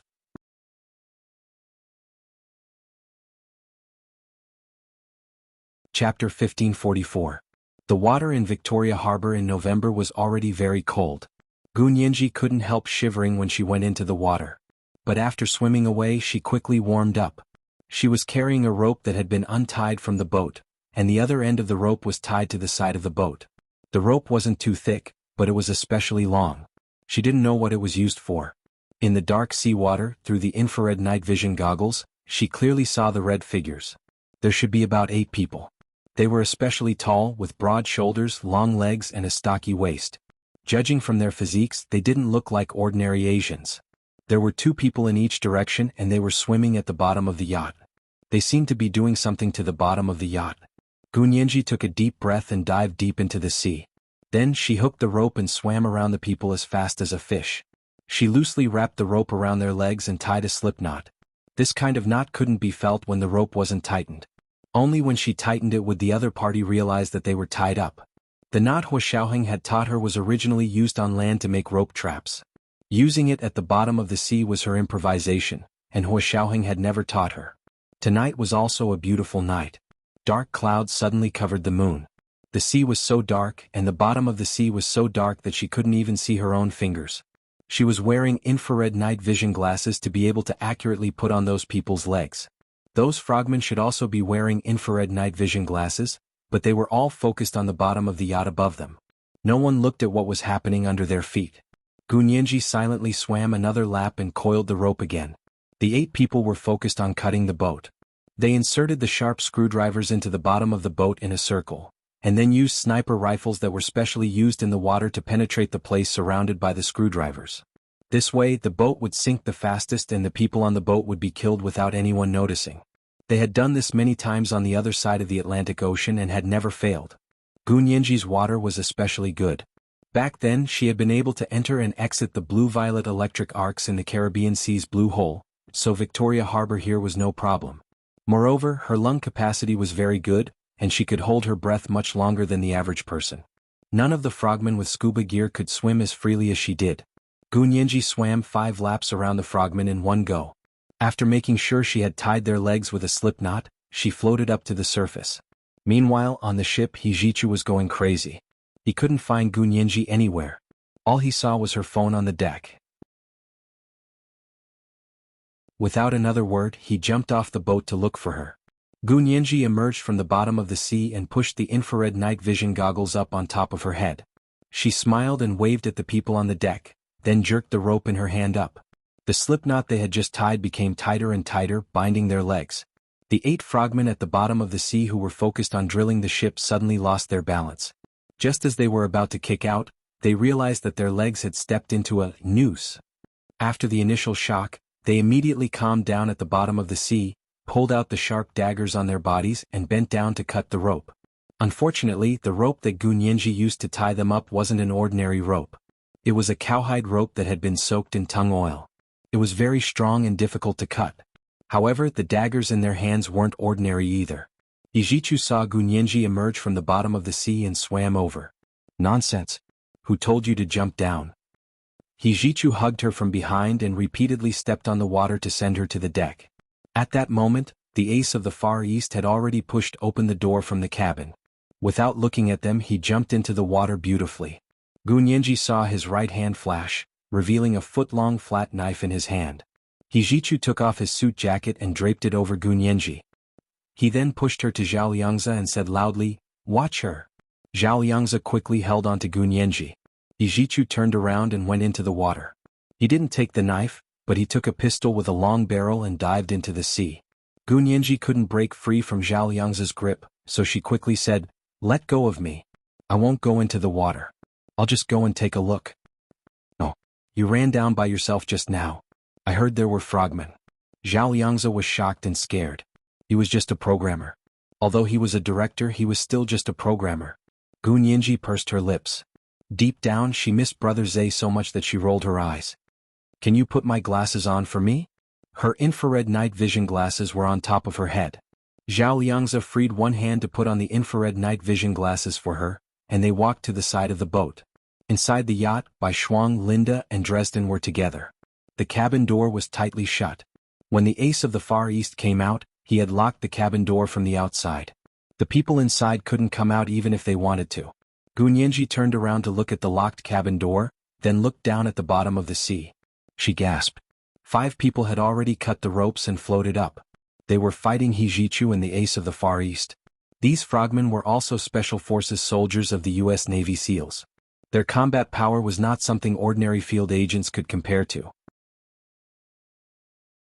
They were already extremely tall, and several of them were almost 2 meters tall. With a wave of their hands, the sea almost rippled. With a kick, they could jump several meters forward. Gunyenji was dumbfounded. She felt that she had indeed been too bold just now. If she had been discovered by those people just now, they would probably have been able to break her neck with one hand. However, Hijichu and the ace of the Far East were not inferior in the sea. They were even more special forces than the special forces. They were like 2 dragons in the water. The blade was like snow, and it danced on the dark sea as bright as lightning. With a horizontal swipe of the blade, a red arrow shot out like a bolt of lightning. The infrared night vision glasses Gunyenji was wearing were especially sensitive to the temperature of hot blood, so the red was especially dazzling. She couldn't take it anymore and quickly said to Zhao Liangzi, "Quickly take off my glasses. My eyes are going blind." Zhao Liangzi. He accepted his fate and took it off for her. He almost bowed. "Lawyer Gu, my little lady, please calm down. Don't cause any more trouble for me, okay?" The corners of Gunyenji's mouth twitched. She ignored him and focused on the fight in the sea. The gun in Hijichu's hand was a gun that was especially suitable for use in the water, so the barrel was much longer than a normal pistol. The bullets were also slender, cone-shaped bullets. After they were fired, they were very fast in the water. He lurked in the water and fired several shots, killing 2 frogmen who were trying to swim away. The ace of the Far East was much more brutal than him. He held the long knife and moved freely in the sea as if he was walking on flat ground. He cut the frogmen alive, and in the blink of an eye he had killed 5 frogmen. The rain finally stopped, the dark clouds dispersed, and the bright moonlight shone on the sea again. Blood, minced meat, and human limbs floated on the sea. The only frogman who had escaped was scared out of his wits. He didn't even have the courage to turn around. Hijichu surfaced and pursed his lips speechlessly when he saw the hellish scene on the sea. He gestured to the ace of the Far East and quickly swam towards the small yacht. Gunyenji leaned down and pulled Hijichu onto the boat. The 2 of them had just stood on the deck when Gunyenji caught a glimpse of black fins rushing towards them from the corner of her eye. "Sharks." Gunyenji grabbed Hijichu nervously. "Call the driver up." "Hijichu," he called out to the sea in Russian, "Peter, there are sharks." The ace of the Far East seemed to be waiting for these sharks. When they swam closer, he calmly boarded the boat, swaggered past them, and entered the cabin. His casual suit was already wet and stuck to his body, highlighting his tall body as attractive as an ancient Greek statue. Gunyenji frowned and leaned against Hijichu. This person reeked of blood. Hijichu protected Gunyenji with one hand and turned to see that the sharks had already begun to feast. Now he didn't have to think about how to dispose of the body. Hijichu smiled bitterly. After all, he was the ace of the Far East of the KGB. It was just that he didn't make a move. Once he made a move, not even dregs would be left. He led Gunyenji into the cabin and said, "Go to the room over there to change first. There are spare t-shirts and hot pants there." The small yacht wasn't big. Other than the cockpit and the small hall where everyone was staying, there were two other small rooms. One was where Hijichu and the others had just discussed the operation plan, and the other was the room Hijichu had pointed out to Gunyenji. Gunyenji was wearing a Chanel silk shirt that night. It was completely drenched after going into the water. Fortunately, Hijichu had given her a coat when she came up, so it wasn't rude. Gunyenji quickly grabbed the suit jacket Hijichu had given her and pushed open the door to the small room to enter. She closed the door and looked up to see a naked man with his back facing her, wringing the water from his clothes. He had a perfect back and a standard inverted triangle figure. He was wearing a pair of soaked suit pants that fit him very well. They were wet and wrapped around his perky butt. His long legs were straight and tight. "Sorry to disturb you." Gunyenji instinctively opened the door and was about to leave when the person heard the voice and turned around. It was the ace of the Far East, driver Peter Huashaoheng. Gunyenji thought about how she had seen this person in the sea just now, who was as cruel and ruthless as a god of death, and felt a little scared. The ace of the Far East glanced at her and didn't say anything. He put on a blue t-shirt and walked over to her. Gunyenji complained about this person's long identity code in her heart as she smiled and said, "Are you done changing?" "I'm also here to change." What she meant was that she could only change after he was done changing. This is the second reward for today, Chapter 1533, Not Even Dregs Left. Today's third update is asking for monthly votes. P.S. The first update of 100,000 Chidien coins for the leader of Momo Moshi in February has arrived. Monthly votes will be 1,000 updates at 8 p.m. I believe in everyone's combat power. Moi, everyone little angels.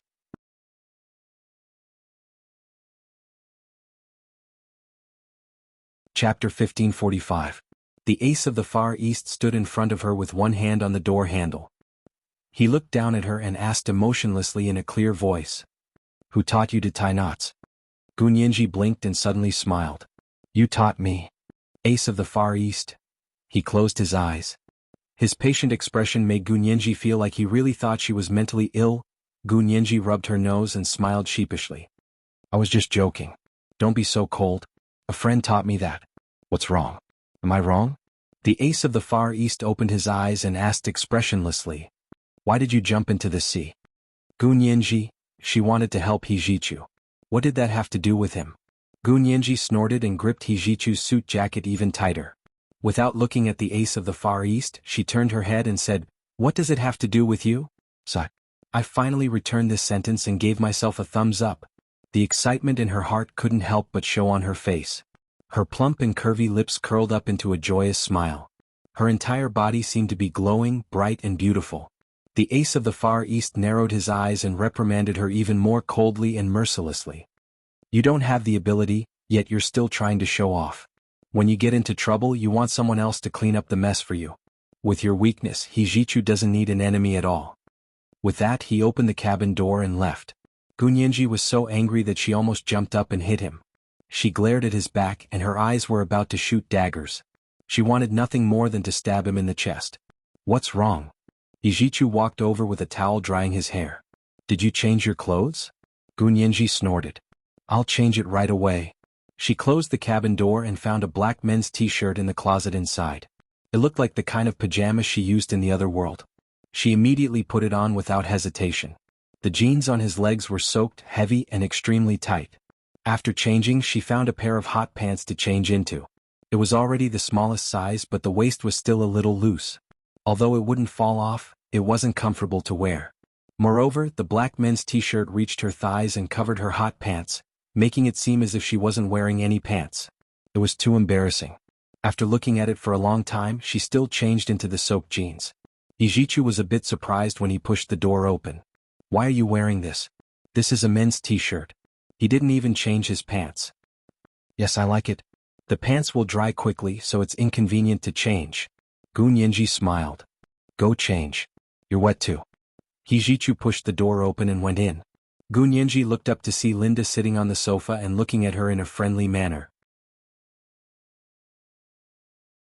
Gunyenji, he couldn't help but look at himself up and down, worried that he had made a fool of himself. After all, Linda had been slightly hostile towards her from the beginning. Seeing her like this, Linda chuckled, stood up and walked over to her. She reached out her hand and said in Chinese, "Miss Gu, I'm really impressed today. You are very brave and very powerful." I asked young Master He. "You've never received any training in this area, yet you still have such courage and ability. I admire you very much." Gu Nianji raised her eyebrows in surprise. She couldn't help looking up at the ace of the Far East, driver Peter, Hua Xiaoheng. He stood behind Linda with his hands behind his back, looking like a qualified driver and bodyguard. Gu Nianji looked away resentfully and shook Linda's hand. She smiled and said, "Miss Linda, you flatter me. I happened to see it, so I couldn't just stand by and do nothing." "Thank you." Linda thanked her with all her heart. In all these years, this was the first time she had been helped by an ordinary person who wasn't a secret agent. In the past, she had always been the one to save others. At this moment, Gu Nianji felt the similarities between this Linda and Xiao Yi.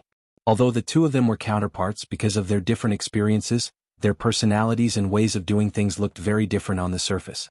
But when it came down to it, they showed astonishing similarities in their personalities. It was as if no matter how different their clothes were, they were all the same on the inside. Gu Nianji also admired capable people. The discord she had with Linda because of the ace of the Far East when they first met quickly disappeared. Based on the principle of more friends, more options, she said warmly, "You're welcome. Let's add each other on WeChat? By the way, do you know a person named Vladimir?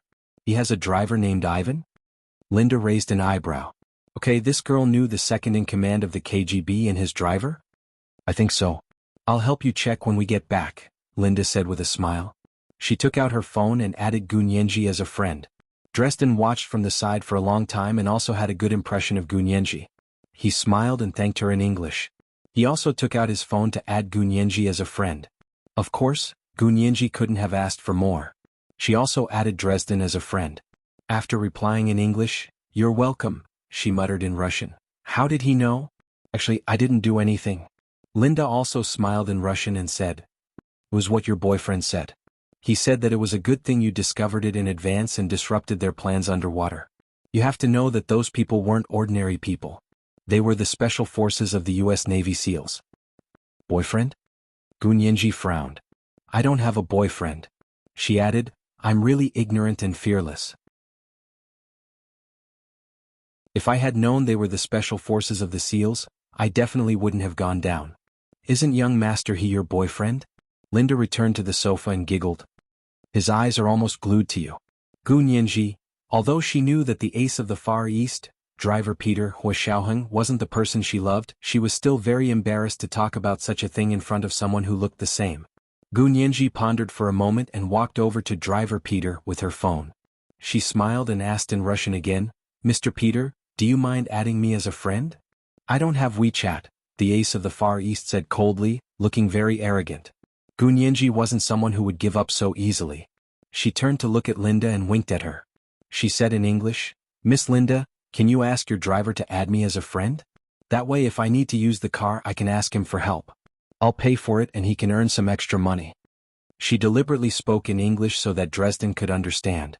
The ace of the Far East had to maintain his image as a driver and bodyguard in front of Dresden.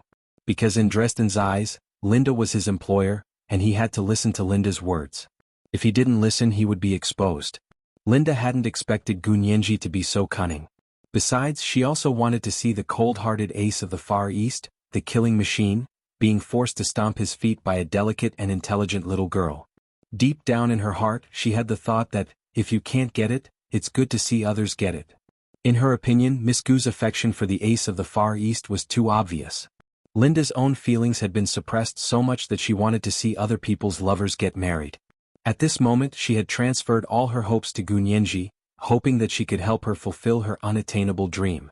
Also, Gu Nianji was He Jichu's woman, and she was also interested in the ace of the Far East, Hua Xiaoheng. She really didn't mind blowing things up. Just to watch this fierce battle, she wanted the whole world to be in chaos, so she tried her best to sow discord and stir things up. So she smiled and nodded at driver Peter. "Peter, give your phone number to Miss Gu." "Miss Gu, Peter really doesn't have WeChat." She said it casually as if it was just a trivial matter. Driver Peter actually hesitated for a long time before slowly taking out his phone. Gu Nianji smiled happily and reached out her hand generously. She said in English, "Mr. Peter, don't mind me. I won't trouble you often." The ace of the Far East, driver Peter, Hua Xiaoheng, finally swiped open his phone. He pursed his lips and reluctantly showed her his phone number. Gu Nianji struck while the iron was hot and asked, "Then do you have a QQ account?" The veins on the ace of the Far East's forehead throbbed, and he said coldly in Russian, "Do you think I'm the kind of person who chats on WeChat and QQ all day?" Gu Nianji, this is today's third monthly vote for 1000 plus updates, Chapter 1534, Watching the Fun.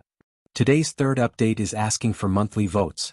A reminder for everyone's monthly votes and recommendation votes. I believe in everyone's combat power. Good night, everyone, little angels.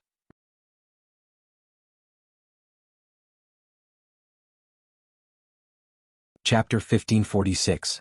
Gu Nianji couldn't help but glare at him. She thought to herself, what are you being so cocky for? I'll kill you sooner or later. The ace of the Far East frowned even more. Seeing that the situation was not good, Linda hurriedly said, "Miss Gu, Peter didn't use QQ either. He only used the phone and text messages to communicate. Therefore it was enough to have her phone number." If she pressed too hard, Linda could not guarantee what her immediate superior would do. Although Miss Gu was annoying, she didn't want her to die in the hands of her boss. Hijichu pulled Gu Nianji out and looked at her with a frown. "You really like him? Just because he looks exactly like that person?" Gu Nianji quickly shook her head. "Of course not. Am I that kind of person?" Hijichu stared at her and his voice grew colder.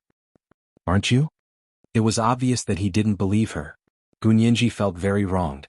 She leaned her back against the railing of the boat and turned to look in the direction of the coastline. She stammered, "Young master, in this world, the only person I know and trust the most is you. If even you don't believe me, I don't think there's any meaning in living anymore." Hijichu's heart tightened. He reached out to hug her and pressed his chin against the top of her head. He murmured, "It's not that I don't trust you. I just don't have confidence in myself." Gu Nianji's heart ached when she heard this. Her throat was dry and she could barely speak. Hijichu was a proud person.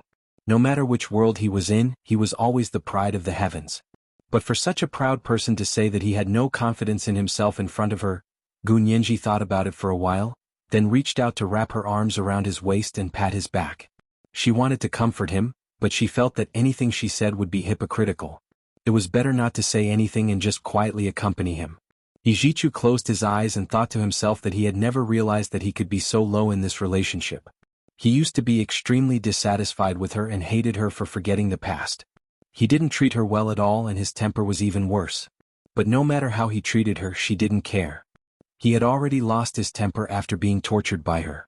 Embracing the person he loved the most and feeling her graceful curves, Hijichu's heart gradually burned with passion. His lips lingered on the top of her head and gradually moved downwards. Cupping the back of her neck, he kissed her forehead with trembling lips.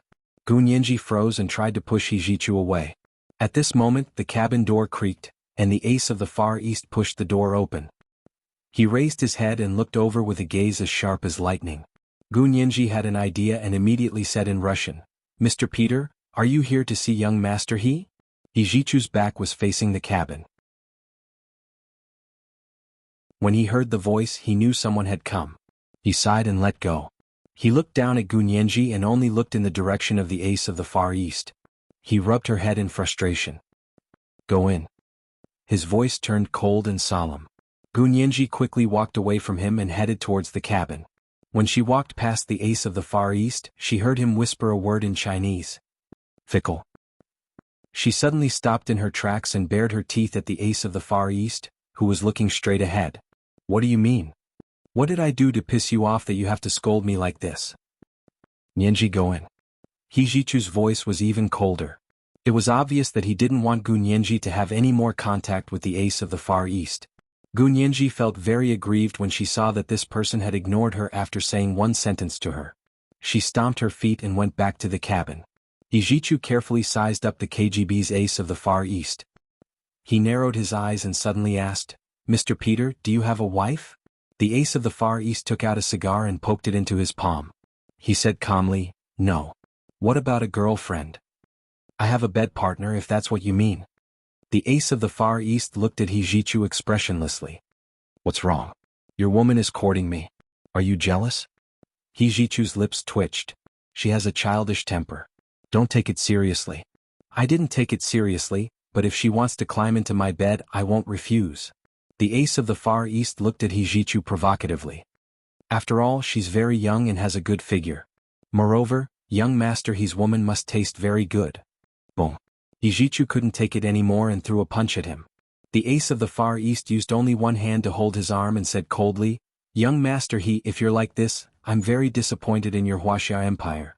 I'm here to carry out a mission, not to compete with you for a woman. Aha, you still remember your mission? Why do I feel like you're after my woman?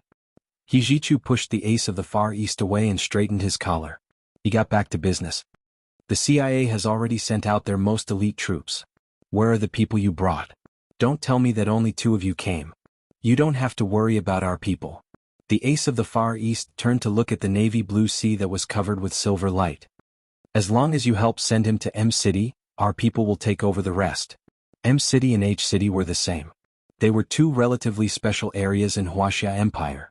Now that the international community knew that Dresden was in H City, and all the forces were gathered in H City, it was obvious that the KGB wanted to take advantage of this time difference to secretly bring him to M City and leave the country from there. Hijichu nodded and frowned at the ace of the Far East. He said, Do you really believe that this Dresden brought important information? The ace of the Far East's eyebrows twitched slightly. What do you mean, young master? Hijichu didn't answer directly and said implicitly, the seals tonight weren't very strong. Inside the cabin, Gunyenji was a little restless after she entered in a panic. She held a glass of water and wanted to find something to distract herself. After tonight, Bai Shuang and Zhao Liang's relationship had taken a step closer. She didn't disturb them. She lowered her head and took out her phone to surf the internet for fun. She opened the social media site she often went to and suddenly saw that Dresden had posted new news on that Twitter account. Looking at the time, it was when they were fighting the seals at the bottom of the sea. This time it was some news about the upper echelons of the Wuxia Empire. Of course, it was said that the source of his information was the CIA, so the people who read the gossip believed it and quickly spread it on the internet. Gunyenji was slightly taken aback. She subconsciously glanced at Dresden and didn't see Linda. Gunyenji raised an eyebrow and raised her glass to Dresden. She smiled and said in English, Where's Miss Linda? She went to the bathroom to freshen up her makeup. Dresden smiled at Gunyenji and praised her again. Miss Gu, are you really a lawyer? You're quite skilled. Of course I'm a lawyer. Gunyenji was unquestionable. Mr. Dresden, did you just post something on Twitter? Dresden was stunned for a moment. His eyes flashed and he quickly nodded. I was angry, so I posted something. Gunyenji, what were you angry about just now? She was confused. Those people wanted to kill you? Yes. Aren't you angry? What did I do wrong that they're after me like this? Dresden waved his arms in righteous indignation. I just can't stand their eavesdropping. I think everyone should enjoy the freedom of the internet. Gunyenji, she stared intently at Dresden and enunciated each word clearly. You're angry that the CIA is after you, so you went to Twitter to leak information about the Wuxia Empire? I don't understand this logic. Dresden didn't seem to expect this busy 20-year-old lawyer to have some skills. He was stunned for a moment before he said uneasily, I don't understand what you're talking about. Anyway, that information is important to the CIA. If I expose it, it'll be a huge blow to them. Gunyenji narrowed her eyes and once again sized up this so-called traitor to the CIA, that both the Wuxia Empire and the Soviet Union were doing their best to protect. She didn't continue asking questions. She lowered her head and opened the little app that Gu Xiangwen had given her. She silently hacked into the Twitter account. Zhao Liangzi had helped Dresden set up that account. It was so that even Twitter officials couldn't find the IP address of the account. But at the same time, no one could find the IP address of the account. Gunyenji had a vague feeling that something was wrong. The app that Gu Xiangwen had given her was better than the program that Zhao Liangzi had written. Gunyenji used this app to hack into Dresden's account and could see the IP address of every post in his account. She quickly found the IP address of the latest tweet. It was actually from the United States. Dresden had clearly said that he was the one who had tweeted here, so the IP address should be H City. However, after she used a special app to check the IP address of the post, she realized that Dresden was lying. He was in H City, but he still had accomplices in the United States to help him tweet. Gu Nianji quickly logged out of Dresden's Twitter account and erased all traces of her login. Gu Nianji glanced at Dresden and asked, "Do you have any helpers in the United States?" "I have a colleague." The way Dresden looked at Gu Nianji changed. He said carefully, "What's wrong?" "I have some information with her. If anything happens to me, she'll announce it." Dresden spoke in English, so Gu Nianji could tell that Dresden had used her when he said colleague. In other words, that person was a woman. She didn't continue to ask him because even if she pointed out that he was lying, Dresden would use the excuse of a colleague and say that it was because he didn't trust Gu Nianji, so he didn't tell her the truth. If she exposed him now, she wouldn't get anything out of it. Gu Nianji stood up silently and nodded at him. "We'll be reaching the shore soon. Let's get ready." Dresden let out a long sigh. Gu Nianji turned around and walked out of the cabin. She didn't see Dresden's expression turn cold. His gaze was dark as he stared at her back. When she arrived outside the cabin, Gu Nianji closed the cabin door tightly. Yijichu and the ace of the Far East were still talking at the bow of the ship. Their voices were very soft, and not a single sound could be heard on the empty sea. Gu Nianji quickly thought through everything that had happened since Dresden had appeared in her mind, and the doubts in her heart deepened. She coughed softly. The two people standing at the bow of the ship turned to look at her. Yijichu immediately said, "What's wrong? Did you catch a cold? We'll be reaching the shore soon." Gu Nianji walked over and didn't hide anything from the two of them. She whispered, "There's something wrong with Dresden." Yijichu and the ace of the Far East looked at each other and quickly looked away. "I think it might be a trap set up by the CIA." Gu Nianji decided to tell them the truth.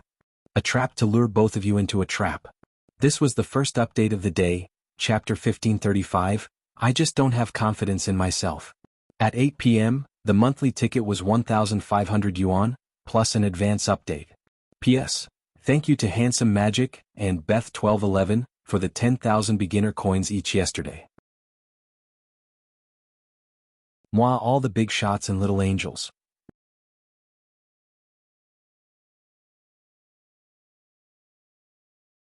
Chapter 1547. Why do you say that? Yijichu looked at Gu Nianji approvingly. He had been discussing this topic with Peter just now, but neither of them had any evidence. They just had a hunch that something was wrong. Gu Nianji glanced at the two of them and smiled. "Then I'll throw in a brick to attract jade." Yijichu's eyes burned even more intensely, but the ace of the Far East remained indifferent. There was even a mocking smile on his lips. Gu Nianji didn't really want to tell this driver Peter. But now they were in the same boat, and it was very likely that they were facing a common enemy. She suppressed the discomfort in her heart and said softly, "First of all, I find it unbelievable that he was able to escape with so much classified information from the CIA. Do you know how he was able to carry the classified information out? Based on the security procedures of American airports, the possibility of such an oversight was almost zero." Yijichu's eyes darkened as he said, "For laptops and 2 portable hard drives." Yijichu and the others were in charge of picking up Dresden. They had checked all the luggage he was carrying, so they knew his belongings. Gu Nianji nodded. "I heard Bai Shuang mention it before. I thought it was strange at the time, but I didn't think too much about it. Second, I came up with an idea to let him post the news online to attract the attention of the world. I also helped him find someone to write a small program that wouldn't be able to be checked IP.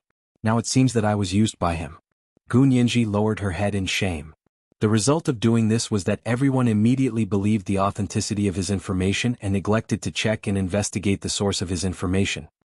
Yijichu patted her on the shoulder. "It's not your fault.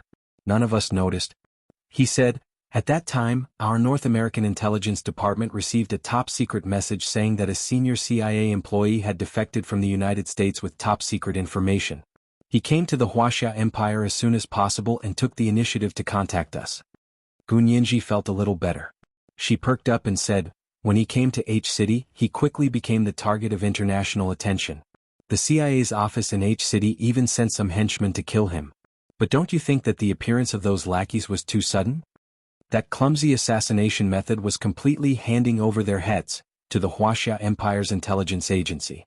Furthermore, these henchmen were also Chinese. According to the saying of the war, they were all puppet soldiers and not the enemy's regular army." Yijichu crossed his arms, his shimmering almond-shaped eyes focused and mesmerizing under the moonlight. He looked at Gu Nianji and nodded. "I was just saying that the seals tonight seemed a little too weak. Gu Nianji gently clasped her hands together. I also think there's a problem. Also, just now, I found out that he posted something about China on Twitter. I asked him if it was him who posted it. He said yes, but I checked the IP address of the post. It was clearly posted in the United States, not here. He's lying. He's hiding a lot. Gu Nianji spread her hands. What reason would you think a defector would lie? He Jichu composed himself. It's either a double agent or a scam. Dresden is not a simple man. He appeared to be cowardly, lustful, and afraid of death. Could such a person be the kind of freedom defender that he claimed to be, who would rather die than be free? Does he have the ability to access so many core secrets? Gu Nianji thought of Dresden's performance tonight and scoffed. He's pretending to be a pig to eat a tiger. This pig is indeed impressive. As soon as he made a move, he alarmed the most secretive intelligence agencies of two large countries. Gu Nianji clicked her tongue. However, pretending to be a pig to eat a tiger in front of the pink piggy was a suicidal move. The three of them stood on the deck, surrounded by the vast sea. The smell of blood in the sea had just dissipated, and the sharks that had eaten their fill dispersed in twos and threes. Gu Nianji wanted to say more, but the ace of the Far East suddenly stopped her and said in Russian, "Enough. No matter what his motive is, I'm taking him back to the Soviet Union." He Jichu protected Gu Nianji and frowned at the ace of the Far East. Dresden definitely can't stay here with us. Take him away as soon as possible. As he spoke, the Bluetooth headset he was wearing suddenly rang. It was a call from his father, He Qingjian. He Jichu quickly walked to the other side of the ship to answer the phone. There was only Gu Nianji and the ace of the Far East on this side. The ace of the Far East didn't seem to have any intention of talking to her and was about to walk into the cabin. Gu Nianji had been brooding about being scolded by him just now. She felt extremely aggrieved and called out to him. She clenched her fists and asked angrily, "What did you mean just now?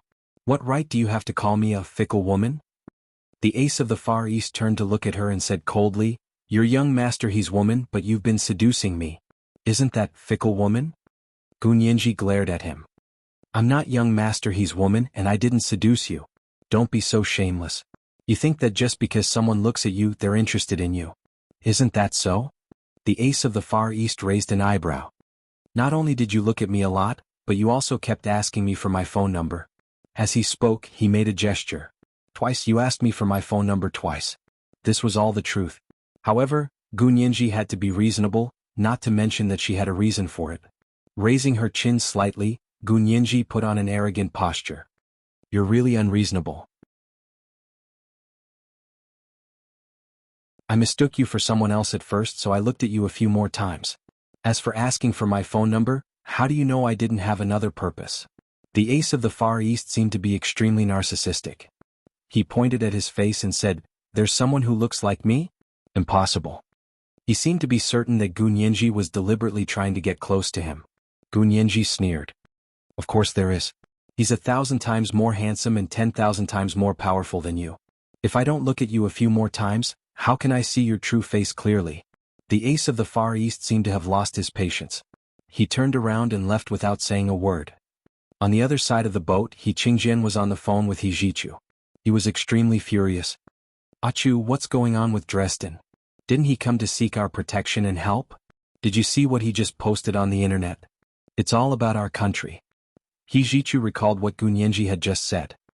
His expression was solemn as he said, "He's revealed his identity." He Qingjian gasped.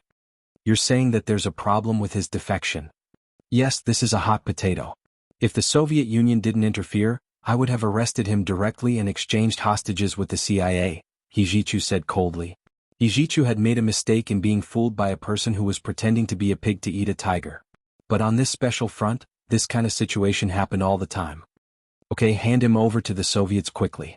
We won't interfere in anything about him anymore." He Qingjian looked at his watch. "Let's move quickly." He Jichu hung up the phone and saw that Gu Nianji was the only one at the bow of the boat. The ace of the Far East had already gone in. He walked over and held Gu Nianji's hand. "Let's go. We're almost at the shore." Gu Nianji was a little dispirited and followed him in silently. Not long after, their boat arrived at the dock of Victoria Harbor. After speaking to Gu Nianji, Dresden had been playing games on his phone. He didn't even pay attention to the flirtatious Linda beside him. He seemed absent-minded. Linda didn't care about his attitude and continued to act affectionate. She kept hugging his arm and watching him play games on his phone. After getting off the small yacht, he abandoned Linda and deliberately walked at the front with Gunyenji. He seemed very interested in her and said, "Lawyer Gu, if I wanted to hire you as my translator, would you be willing?" He also said, "I'll pay you a very high salary." Gunyenji smiled and shook her head. "I don't steal a friend's job. Thank you for your kind offer, Mr. Dresden." "How is this stealing a friend's job?" Dresden smiled politely. "It's just that with my current situation, I'm afraid Miss Bai can't continue to follow me. Bai Shuang can't and I can't either." Gunyenji waved her hand as she spoke. At that moment, gunshots suddenly rang out from behind a container near the dock. Gunyenji was shocked. Just as she was about to lie down on the ground, Dresden, who was walking beside her, suddenly pulled her hands behind her back and used her as a shield in front of him. He shouted, "Help! Help!" Gunyenji was so angry that she wanted to kill someone. He was using her as a shield while shouting loudly. He was using her as a target and trying to kill her. But Dresden didn't succeed. Jichu and the Ace of the Far East pounced from the left and right at almost the same time. 2 gunshots rang out and the lights on the dock went out. Zhao Liangzi and Bai Shuang quickly lay down under Linda's protection. Jichu leaped up from the left and raised his hand to fire several shots in the direction of the container. When he landed, he had already kicked Dresden in the face and knocked him to the ground. At the same time, he pulled Gunyenji over and protected her behind his back. The Ace of the Far East's target was Dresden. He pounced from the right, raised his gun and fired in the direction of the container. A bullet quickly and accurately hit the sniper's scope behind the container. It directly hit the sniper's eye, then penetrated his brain. His brain burst open and sprayed white juice all over the face of the observer next to him. The observer was also fierce. He took the sniper's sniper rifle and aimed again. The KGB's Ace of the Far East landed on the ground at that moment and half knelt beside Dresden. He pulled him up in front of him with one hand and used his shoulder as support with the other. He aimed at the observer in front of him and fired another shot. The observer seemed to hesitate for a moment when he saw this. During this moment of hesitation, the Ace of the Far East's bullet directly hit the observer, and a round bullet hole appeared on his forehead. Jichu's men rushed to the container to clear it. After a while, a message came in. Clear. This meant that there was no danger there. Dresden was pulled to his feet by the Ace of the Far East. He stammered in English, "Thank you. Thank you so much. You saved my life again." Gunyenji smiled fakely and said, "You're too kind. You saved our lives. Mr. Peter used you as a shield just now. Didn't you see that the sniper over there didn't even dare to shoot?" This is today's second monthly vote of 1,500 plus advance. Chapter 1536, Who Saved Whose Life? I'm begging for monthly votes and recommendation votes. Moi, all the big shots and little angels.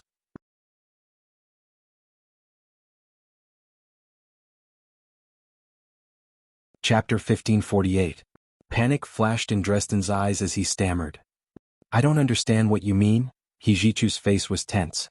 He strode over, grabbed Dresden's collar and punched him in the face. Dresden's head tilted to the side and he spat out a mouthful of blood. One of his teeth had been knocked out. "What are you doing?" "I'm here to seek refuge in your country. You can't do this to me. I want to see your prime minister and speaker." Dresden covered his face and glared at Jichu. Jichu didn't want to waste time with him. He took out his phone from his pocket and grabbed his finger to open it. "This is my phone. You cannot invade my privacy." Dresden had been bluffing and shouting just a moment ago, but now he was so scared that even his voice had changed and was extremely hoarse. The Ace of the Far East, who was standing next to him, probably felt that he was too noisy, so he slashed the back of his neck with a knife and knocked him out. "Go." Jichu quickly changed the password on Dresden's phone, then gestured for them to leave the dock and return to the Four Seasons Hotel where they had been staying. Dresden was sent back to the suite he had been given at the Four Seasons Hotel, under Linda's personal supervision. Jichu said to Bai Shuang and Zhao Liangzi, "I'm sorry, I'll send someone to send you back. You can't contact the outside world until the matter is resolved." Zhao Liangzi was very nervous and said, "Young master, we know the severity of the matter. We won't speak carelessly. I'll take Bai Shuang and my boss back. You don't have to worry." "Your boss?" Jichu's shimmering almond-shaped eyes narrowed unkindly. "Is it Xiaolu? Is he still here?" "He still has some business to discuss." Zhao Liangzi said frankly, There are also some employees who have won big prizes and will stay here for a few more days. Ijichu shook his head. I'll help you explain to your boss, but you can't contact anyone right now. With a wave of her hand, she had someone take away Zhao Liangzi and Bai Shuang's phones. It won't be long. Don't worry. Before Dresden left the Wuxia Empire, Zhao Liangzi and Bai Shuang couldn't contact the outside world and would be temporarily placed under house arrest. Zhao Liangzi was speechless. Today he discovered another side of Dresden and didn't want to get involved. Previously he had really tried his best to help him, but he didn't expect to be played by this guy. Zhao Liangzi felt terrible. Bai Shuang felt extremely guilty and even a little scared. She was dragged away by Zhao Liangzi for a few steps and couldn't help running back to Hijichu. Mr. He, will Lawyer Gu be okay? Does she want to go back with us? What happened today was too terrifying. Bai Shuang hadn't expected that the gentle-looking Mr. Dresden would actually pull Gu Nianji to take the bullet. They all thought that Dresden was a good person, someone who couldn't stand the perversion of their own country and had defected to justice and freedom. Who would have thought that this good man was not as simple as he seemed? Hijichu also wanted to send Gu Nianji back, but he wouldn't go with them. It wasn't that he didn't trust them, but he knew what Gu Nianji was capable of. If she wanted to fool these two people, it would be a piece of cake. He had to find the best men to escort her. Hijichu played with Dresden's phone. His face was expressionless as he said coldly, "She was scared today and needs to rest. She'll go back in a few days." Bai Shuang and Zhao Liangzi looked at each other and didn't say anything else. They followed Hijichu's men and left H City. After these people left, Hijichu opened Dresden's phone to take a closer look at the contents. He had already changed the password on the phone, so it was very easy to open it again. In Dresden's phone, he discovered this guy's secret. It turned out that he had also contacted the CIA through his mobile game, sent messages and received orders. No wonder he played games on his phone whenever he had time. He pretended to be timid and ignorant. He pretended to be too timid and incompetent.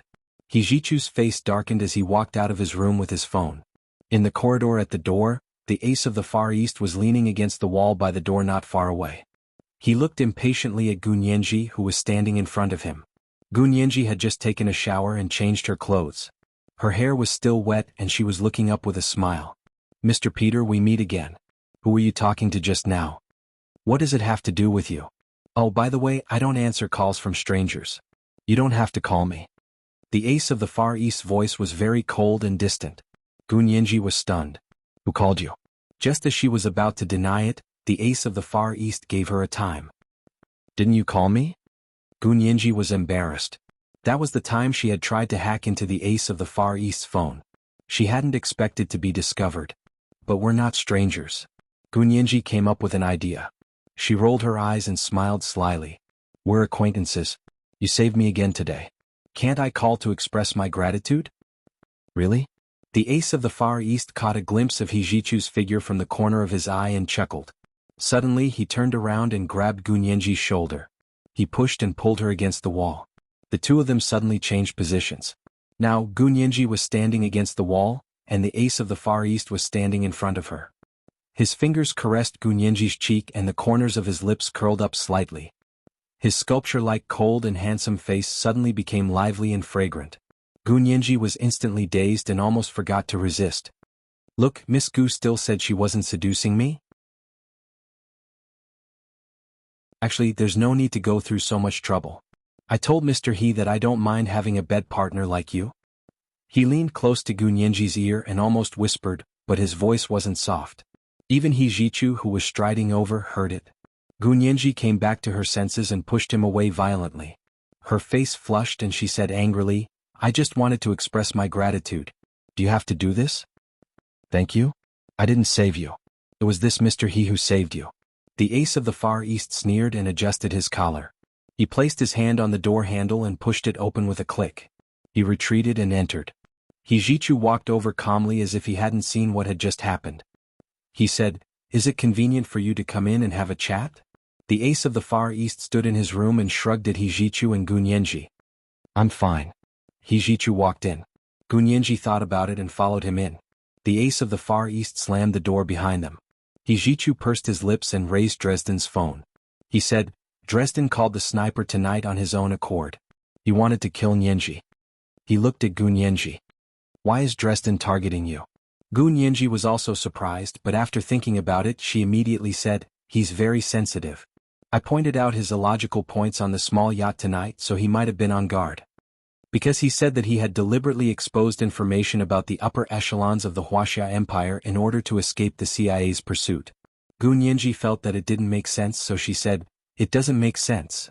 The ace of the Far East crossed his arms and leaned against the back of the door.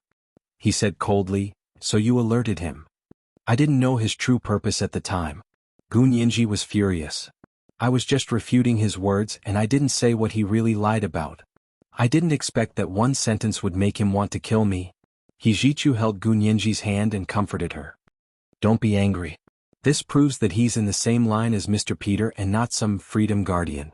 Only someone who has received special training would want to kill him because of a sentence that might give him away." Gu Nianji, why did it sound so strange to her?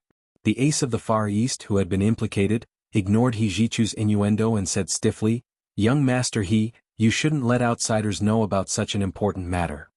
"Nianji isn't an outsider." Hijichu protected Gu Nianji and didn't allow anyone to say anything bad about her. "She's not an outsider." "Who is she? Is she in your system?" The ace of the Far East switched his foot to support himself on the ground. His expression was very disdainful. "Is that all your discipline is? I regret making this deal with you." Gu Nianji was furious. "What do you regret? Don't take it for granted.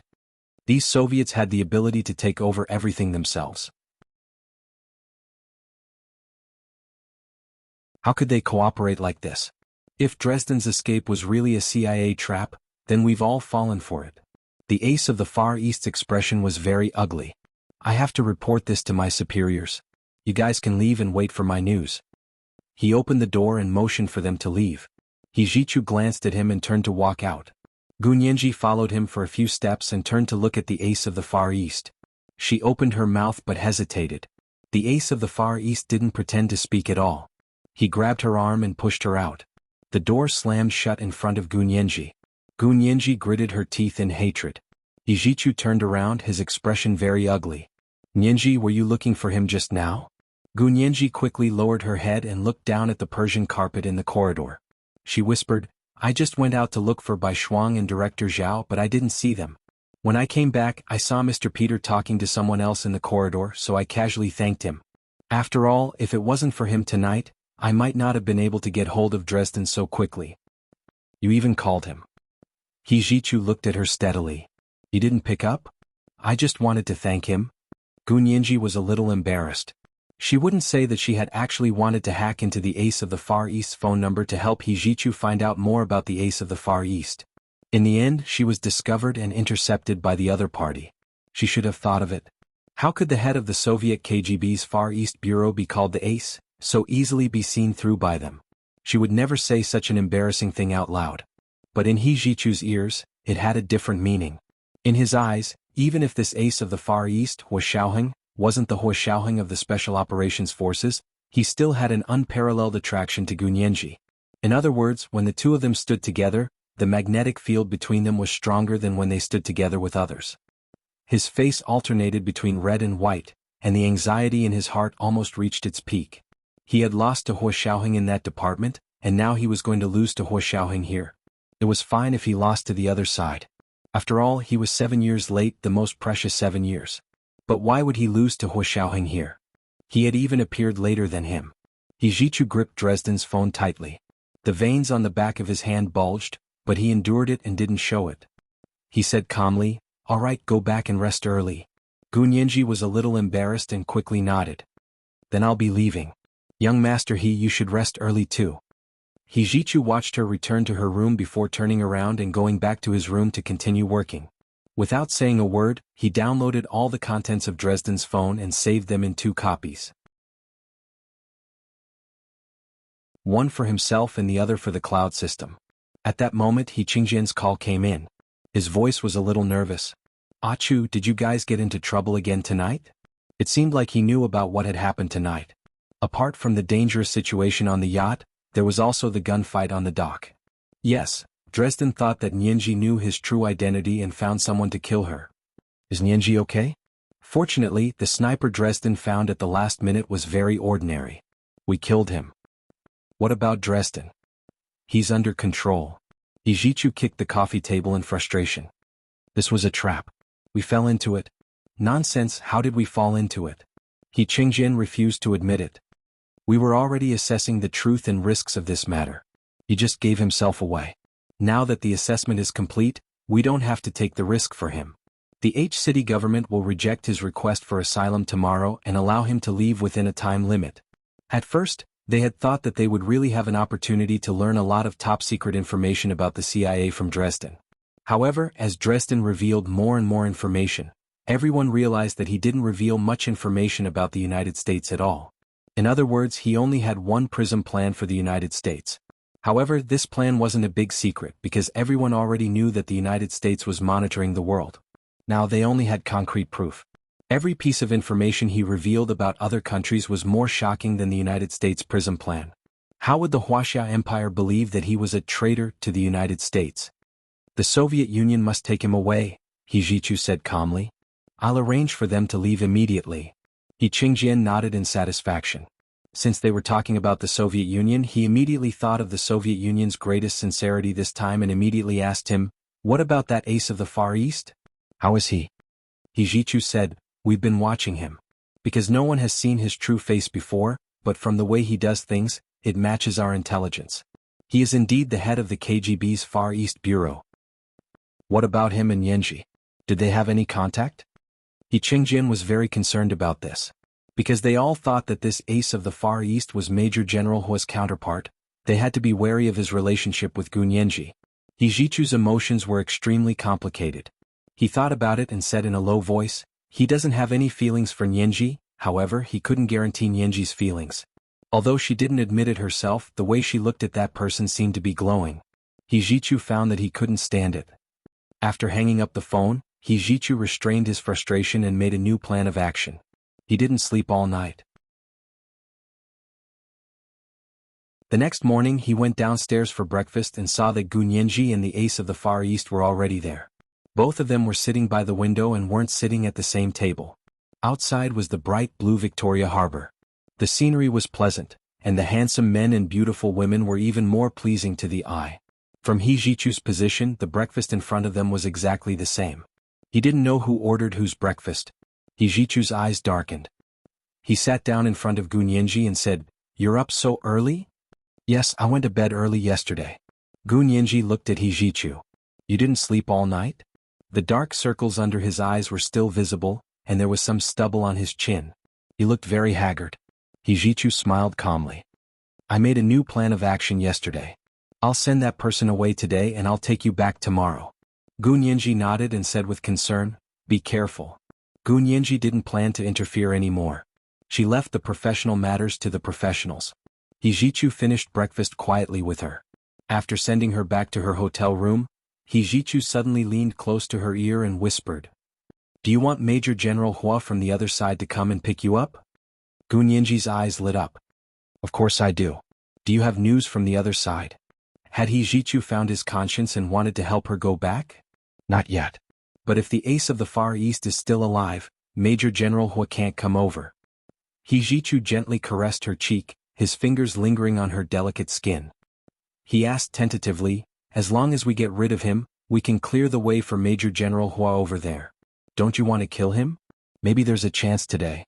This was today's chapter. Chapter 1537, There's a Chance Today. There was no more at night. Yes, I'd better ask for monthly votes and recommendation votes. P.S. It was still in the middle of a power outage. I drove a long way before I found a library with electricity. I went in to charge the code and go online. I hope there will be electricity tomorrow. Moi moi.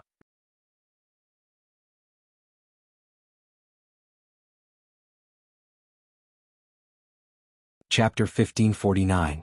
Gun Yenji's heart skipped a beat. Her big bright eyes looked at Hijichu in confusion, as if she couldn't understand what Hijichu was thinking. "You don't want to?" Hijichu asked. His breath was hot and anxious. Gun Yenji held his hand and pushed it away. Her long eyelashes trembled slightly. "What's wrong with you? That time when I said I wanted to kill him, you said I was being whimsical. Do you really think I have the ability to kill the KGB's trump card?" She had only said that in a fit of pique. How could she be that capable? She still had that much self-awareness. Hijichu stood up straight and put his hands in his trouser pockets. He looked down at her and his voice became cold. Of course I'm not asking you to do it yourself. As long as you want it, we'll have someone to do it for you. Gunyenji, she looked at Hijichu suspiciously. Young master aren't you still working with him? Why do you want to kill him? His expression looked strange. Gunyenji didn't believe that he really wanted to kill the ace of the Far East. Hijichu pursed his lips and his Adam's apple bobbed up and down. His voice was very restrained. I mean, if there was such a chance, would you want to see him die in front of you with your own eyes? That way Major General Huo might be able to come over. This temptation was indeed extraordinary. Gunyenji pondered it for a long time and walked around the room with her hands clasped. She didn't know what Huo Xiaoheng and the others were doing in the other world. She didn't know how the experiment was progressing. Did they have the ability to achieve magnetic resonance in a short period of time and open up the channel? But if they could achieve resonance in a short period of time and open up the magnetic channel, then Huo Xiaoheng might really be able to come over. However, the existence of this ace of the Far East had made all of this a dead end. She couldn't go over. He couldn't come over. Or rather, she didn't want him to come over at all. What would he come over for? To die with the ace of the Far East? This was a way to get rid of the two Major General Huos without bloodshed. Gunyenji's heart was pounding, but she still had to pretend to be very interested.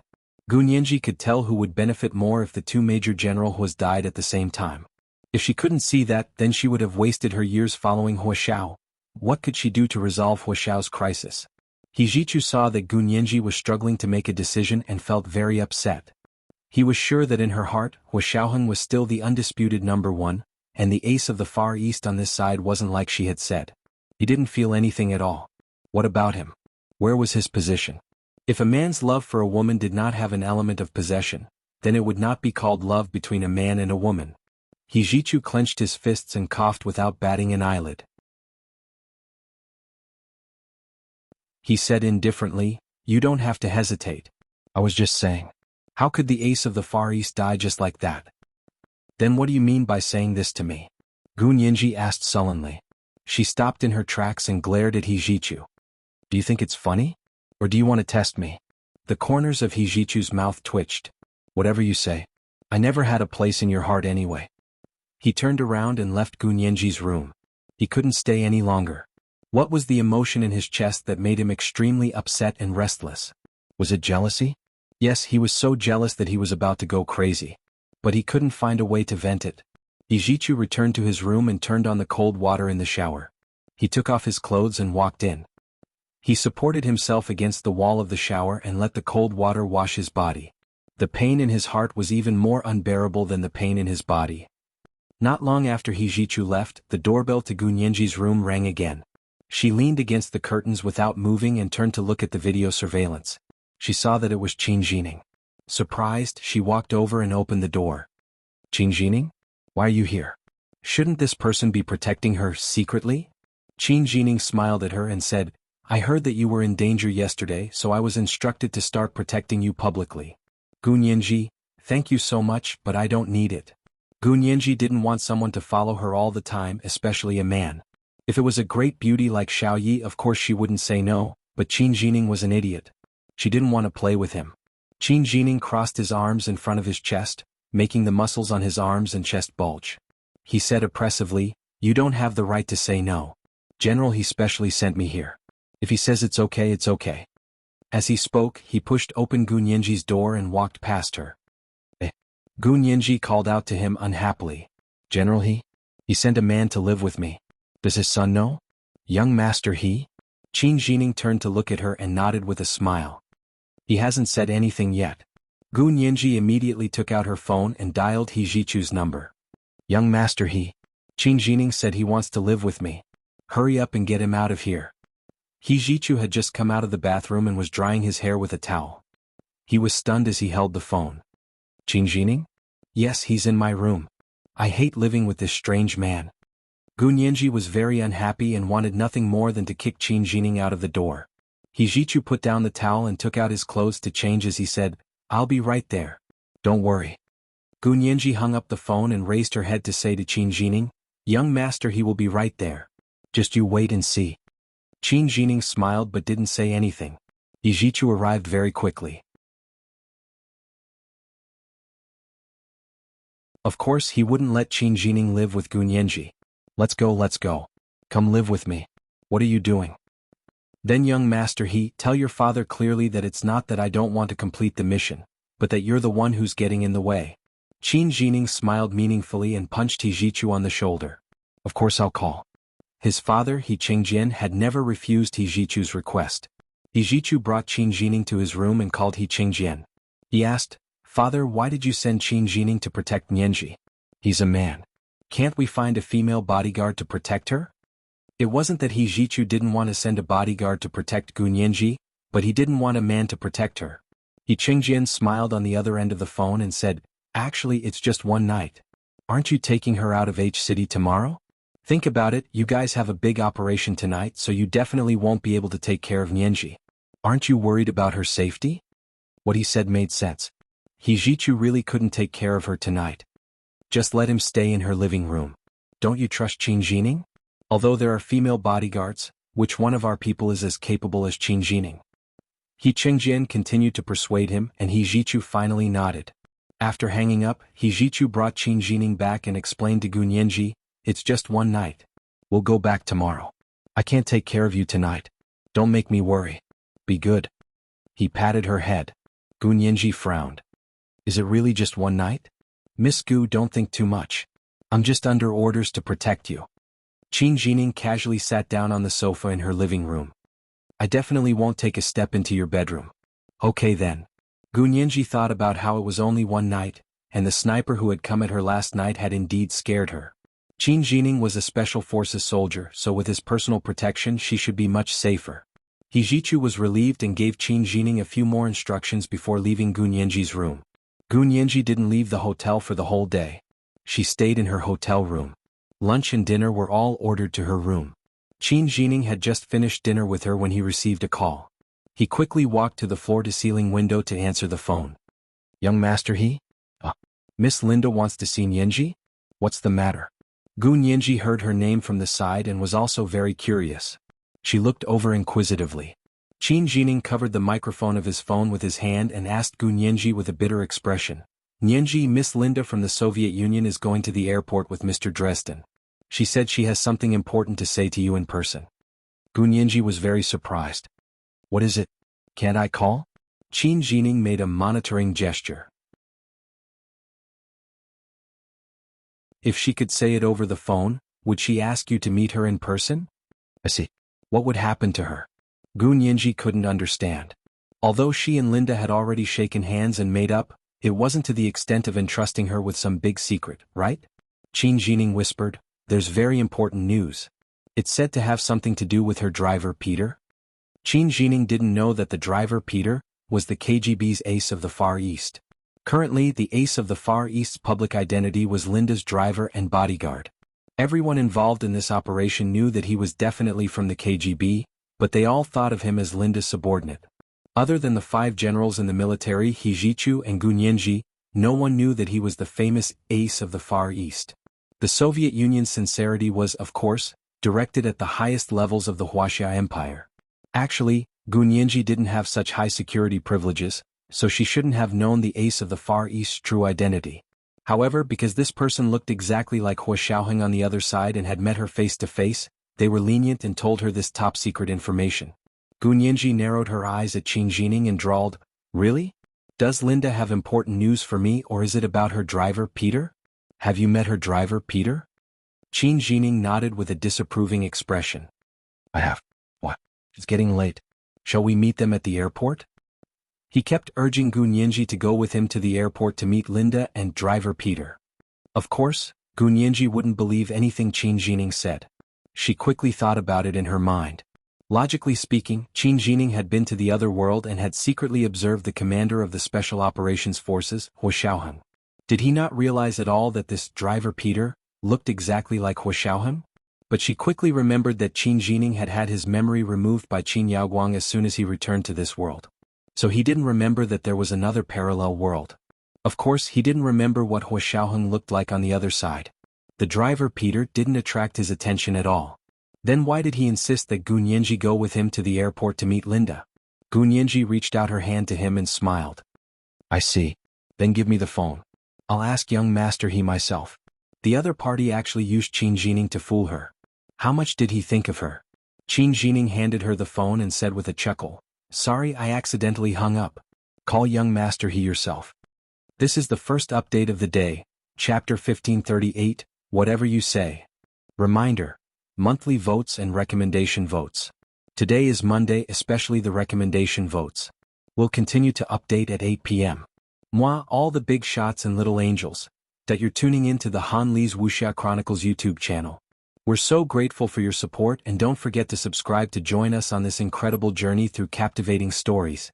Your generosity through donations truly makes a world of difference, as it's the primary source of revenue that allows me to expand and enhance this channel for you. Thank you from the bottom of my heart for being a part of this adventure.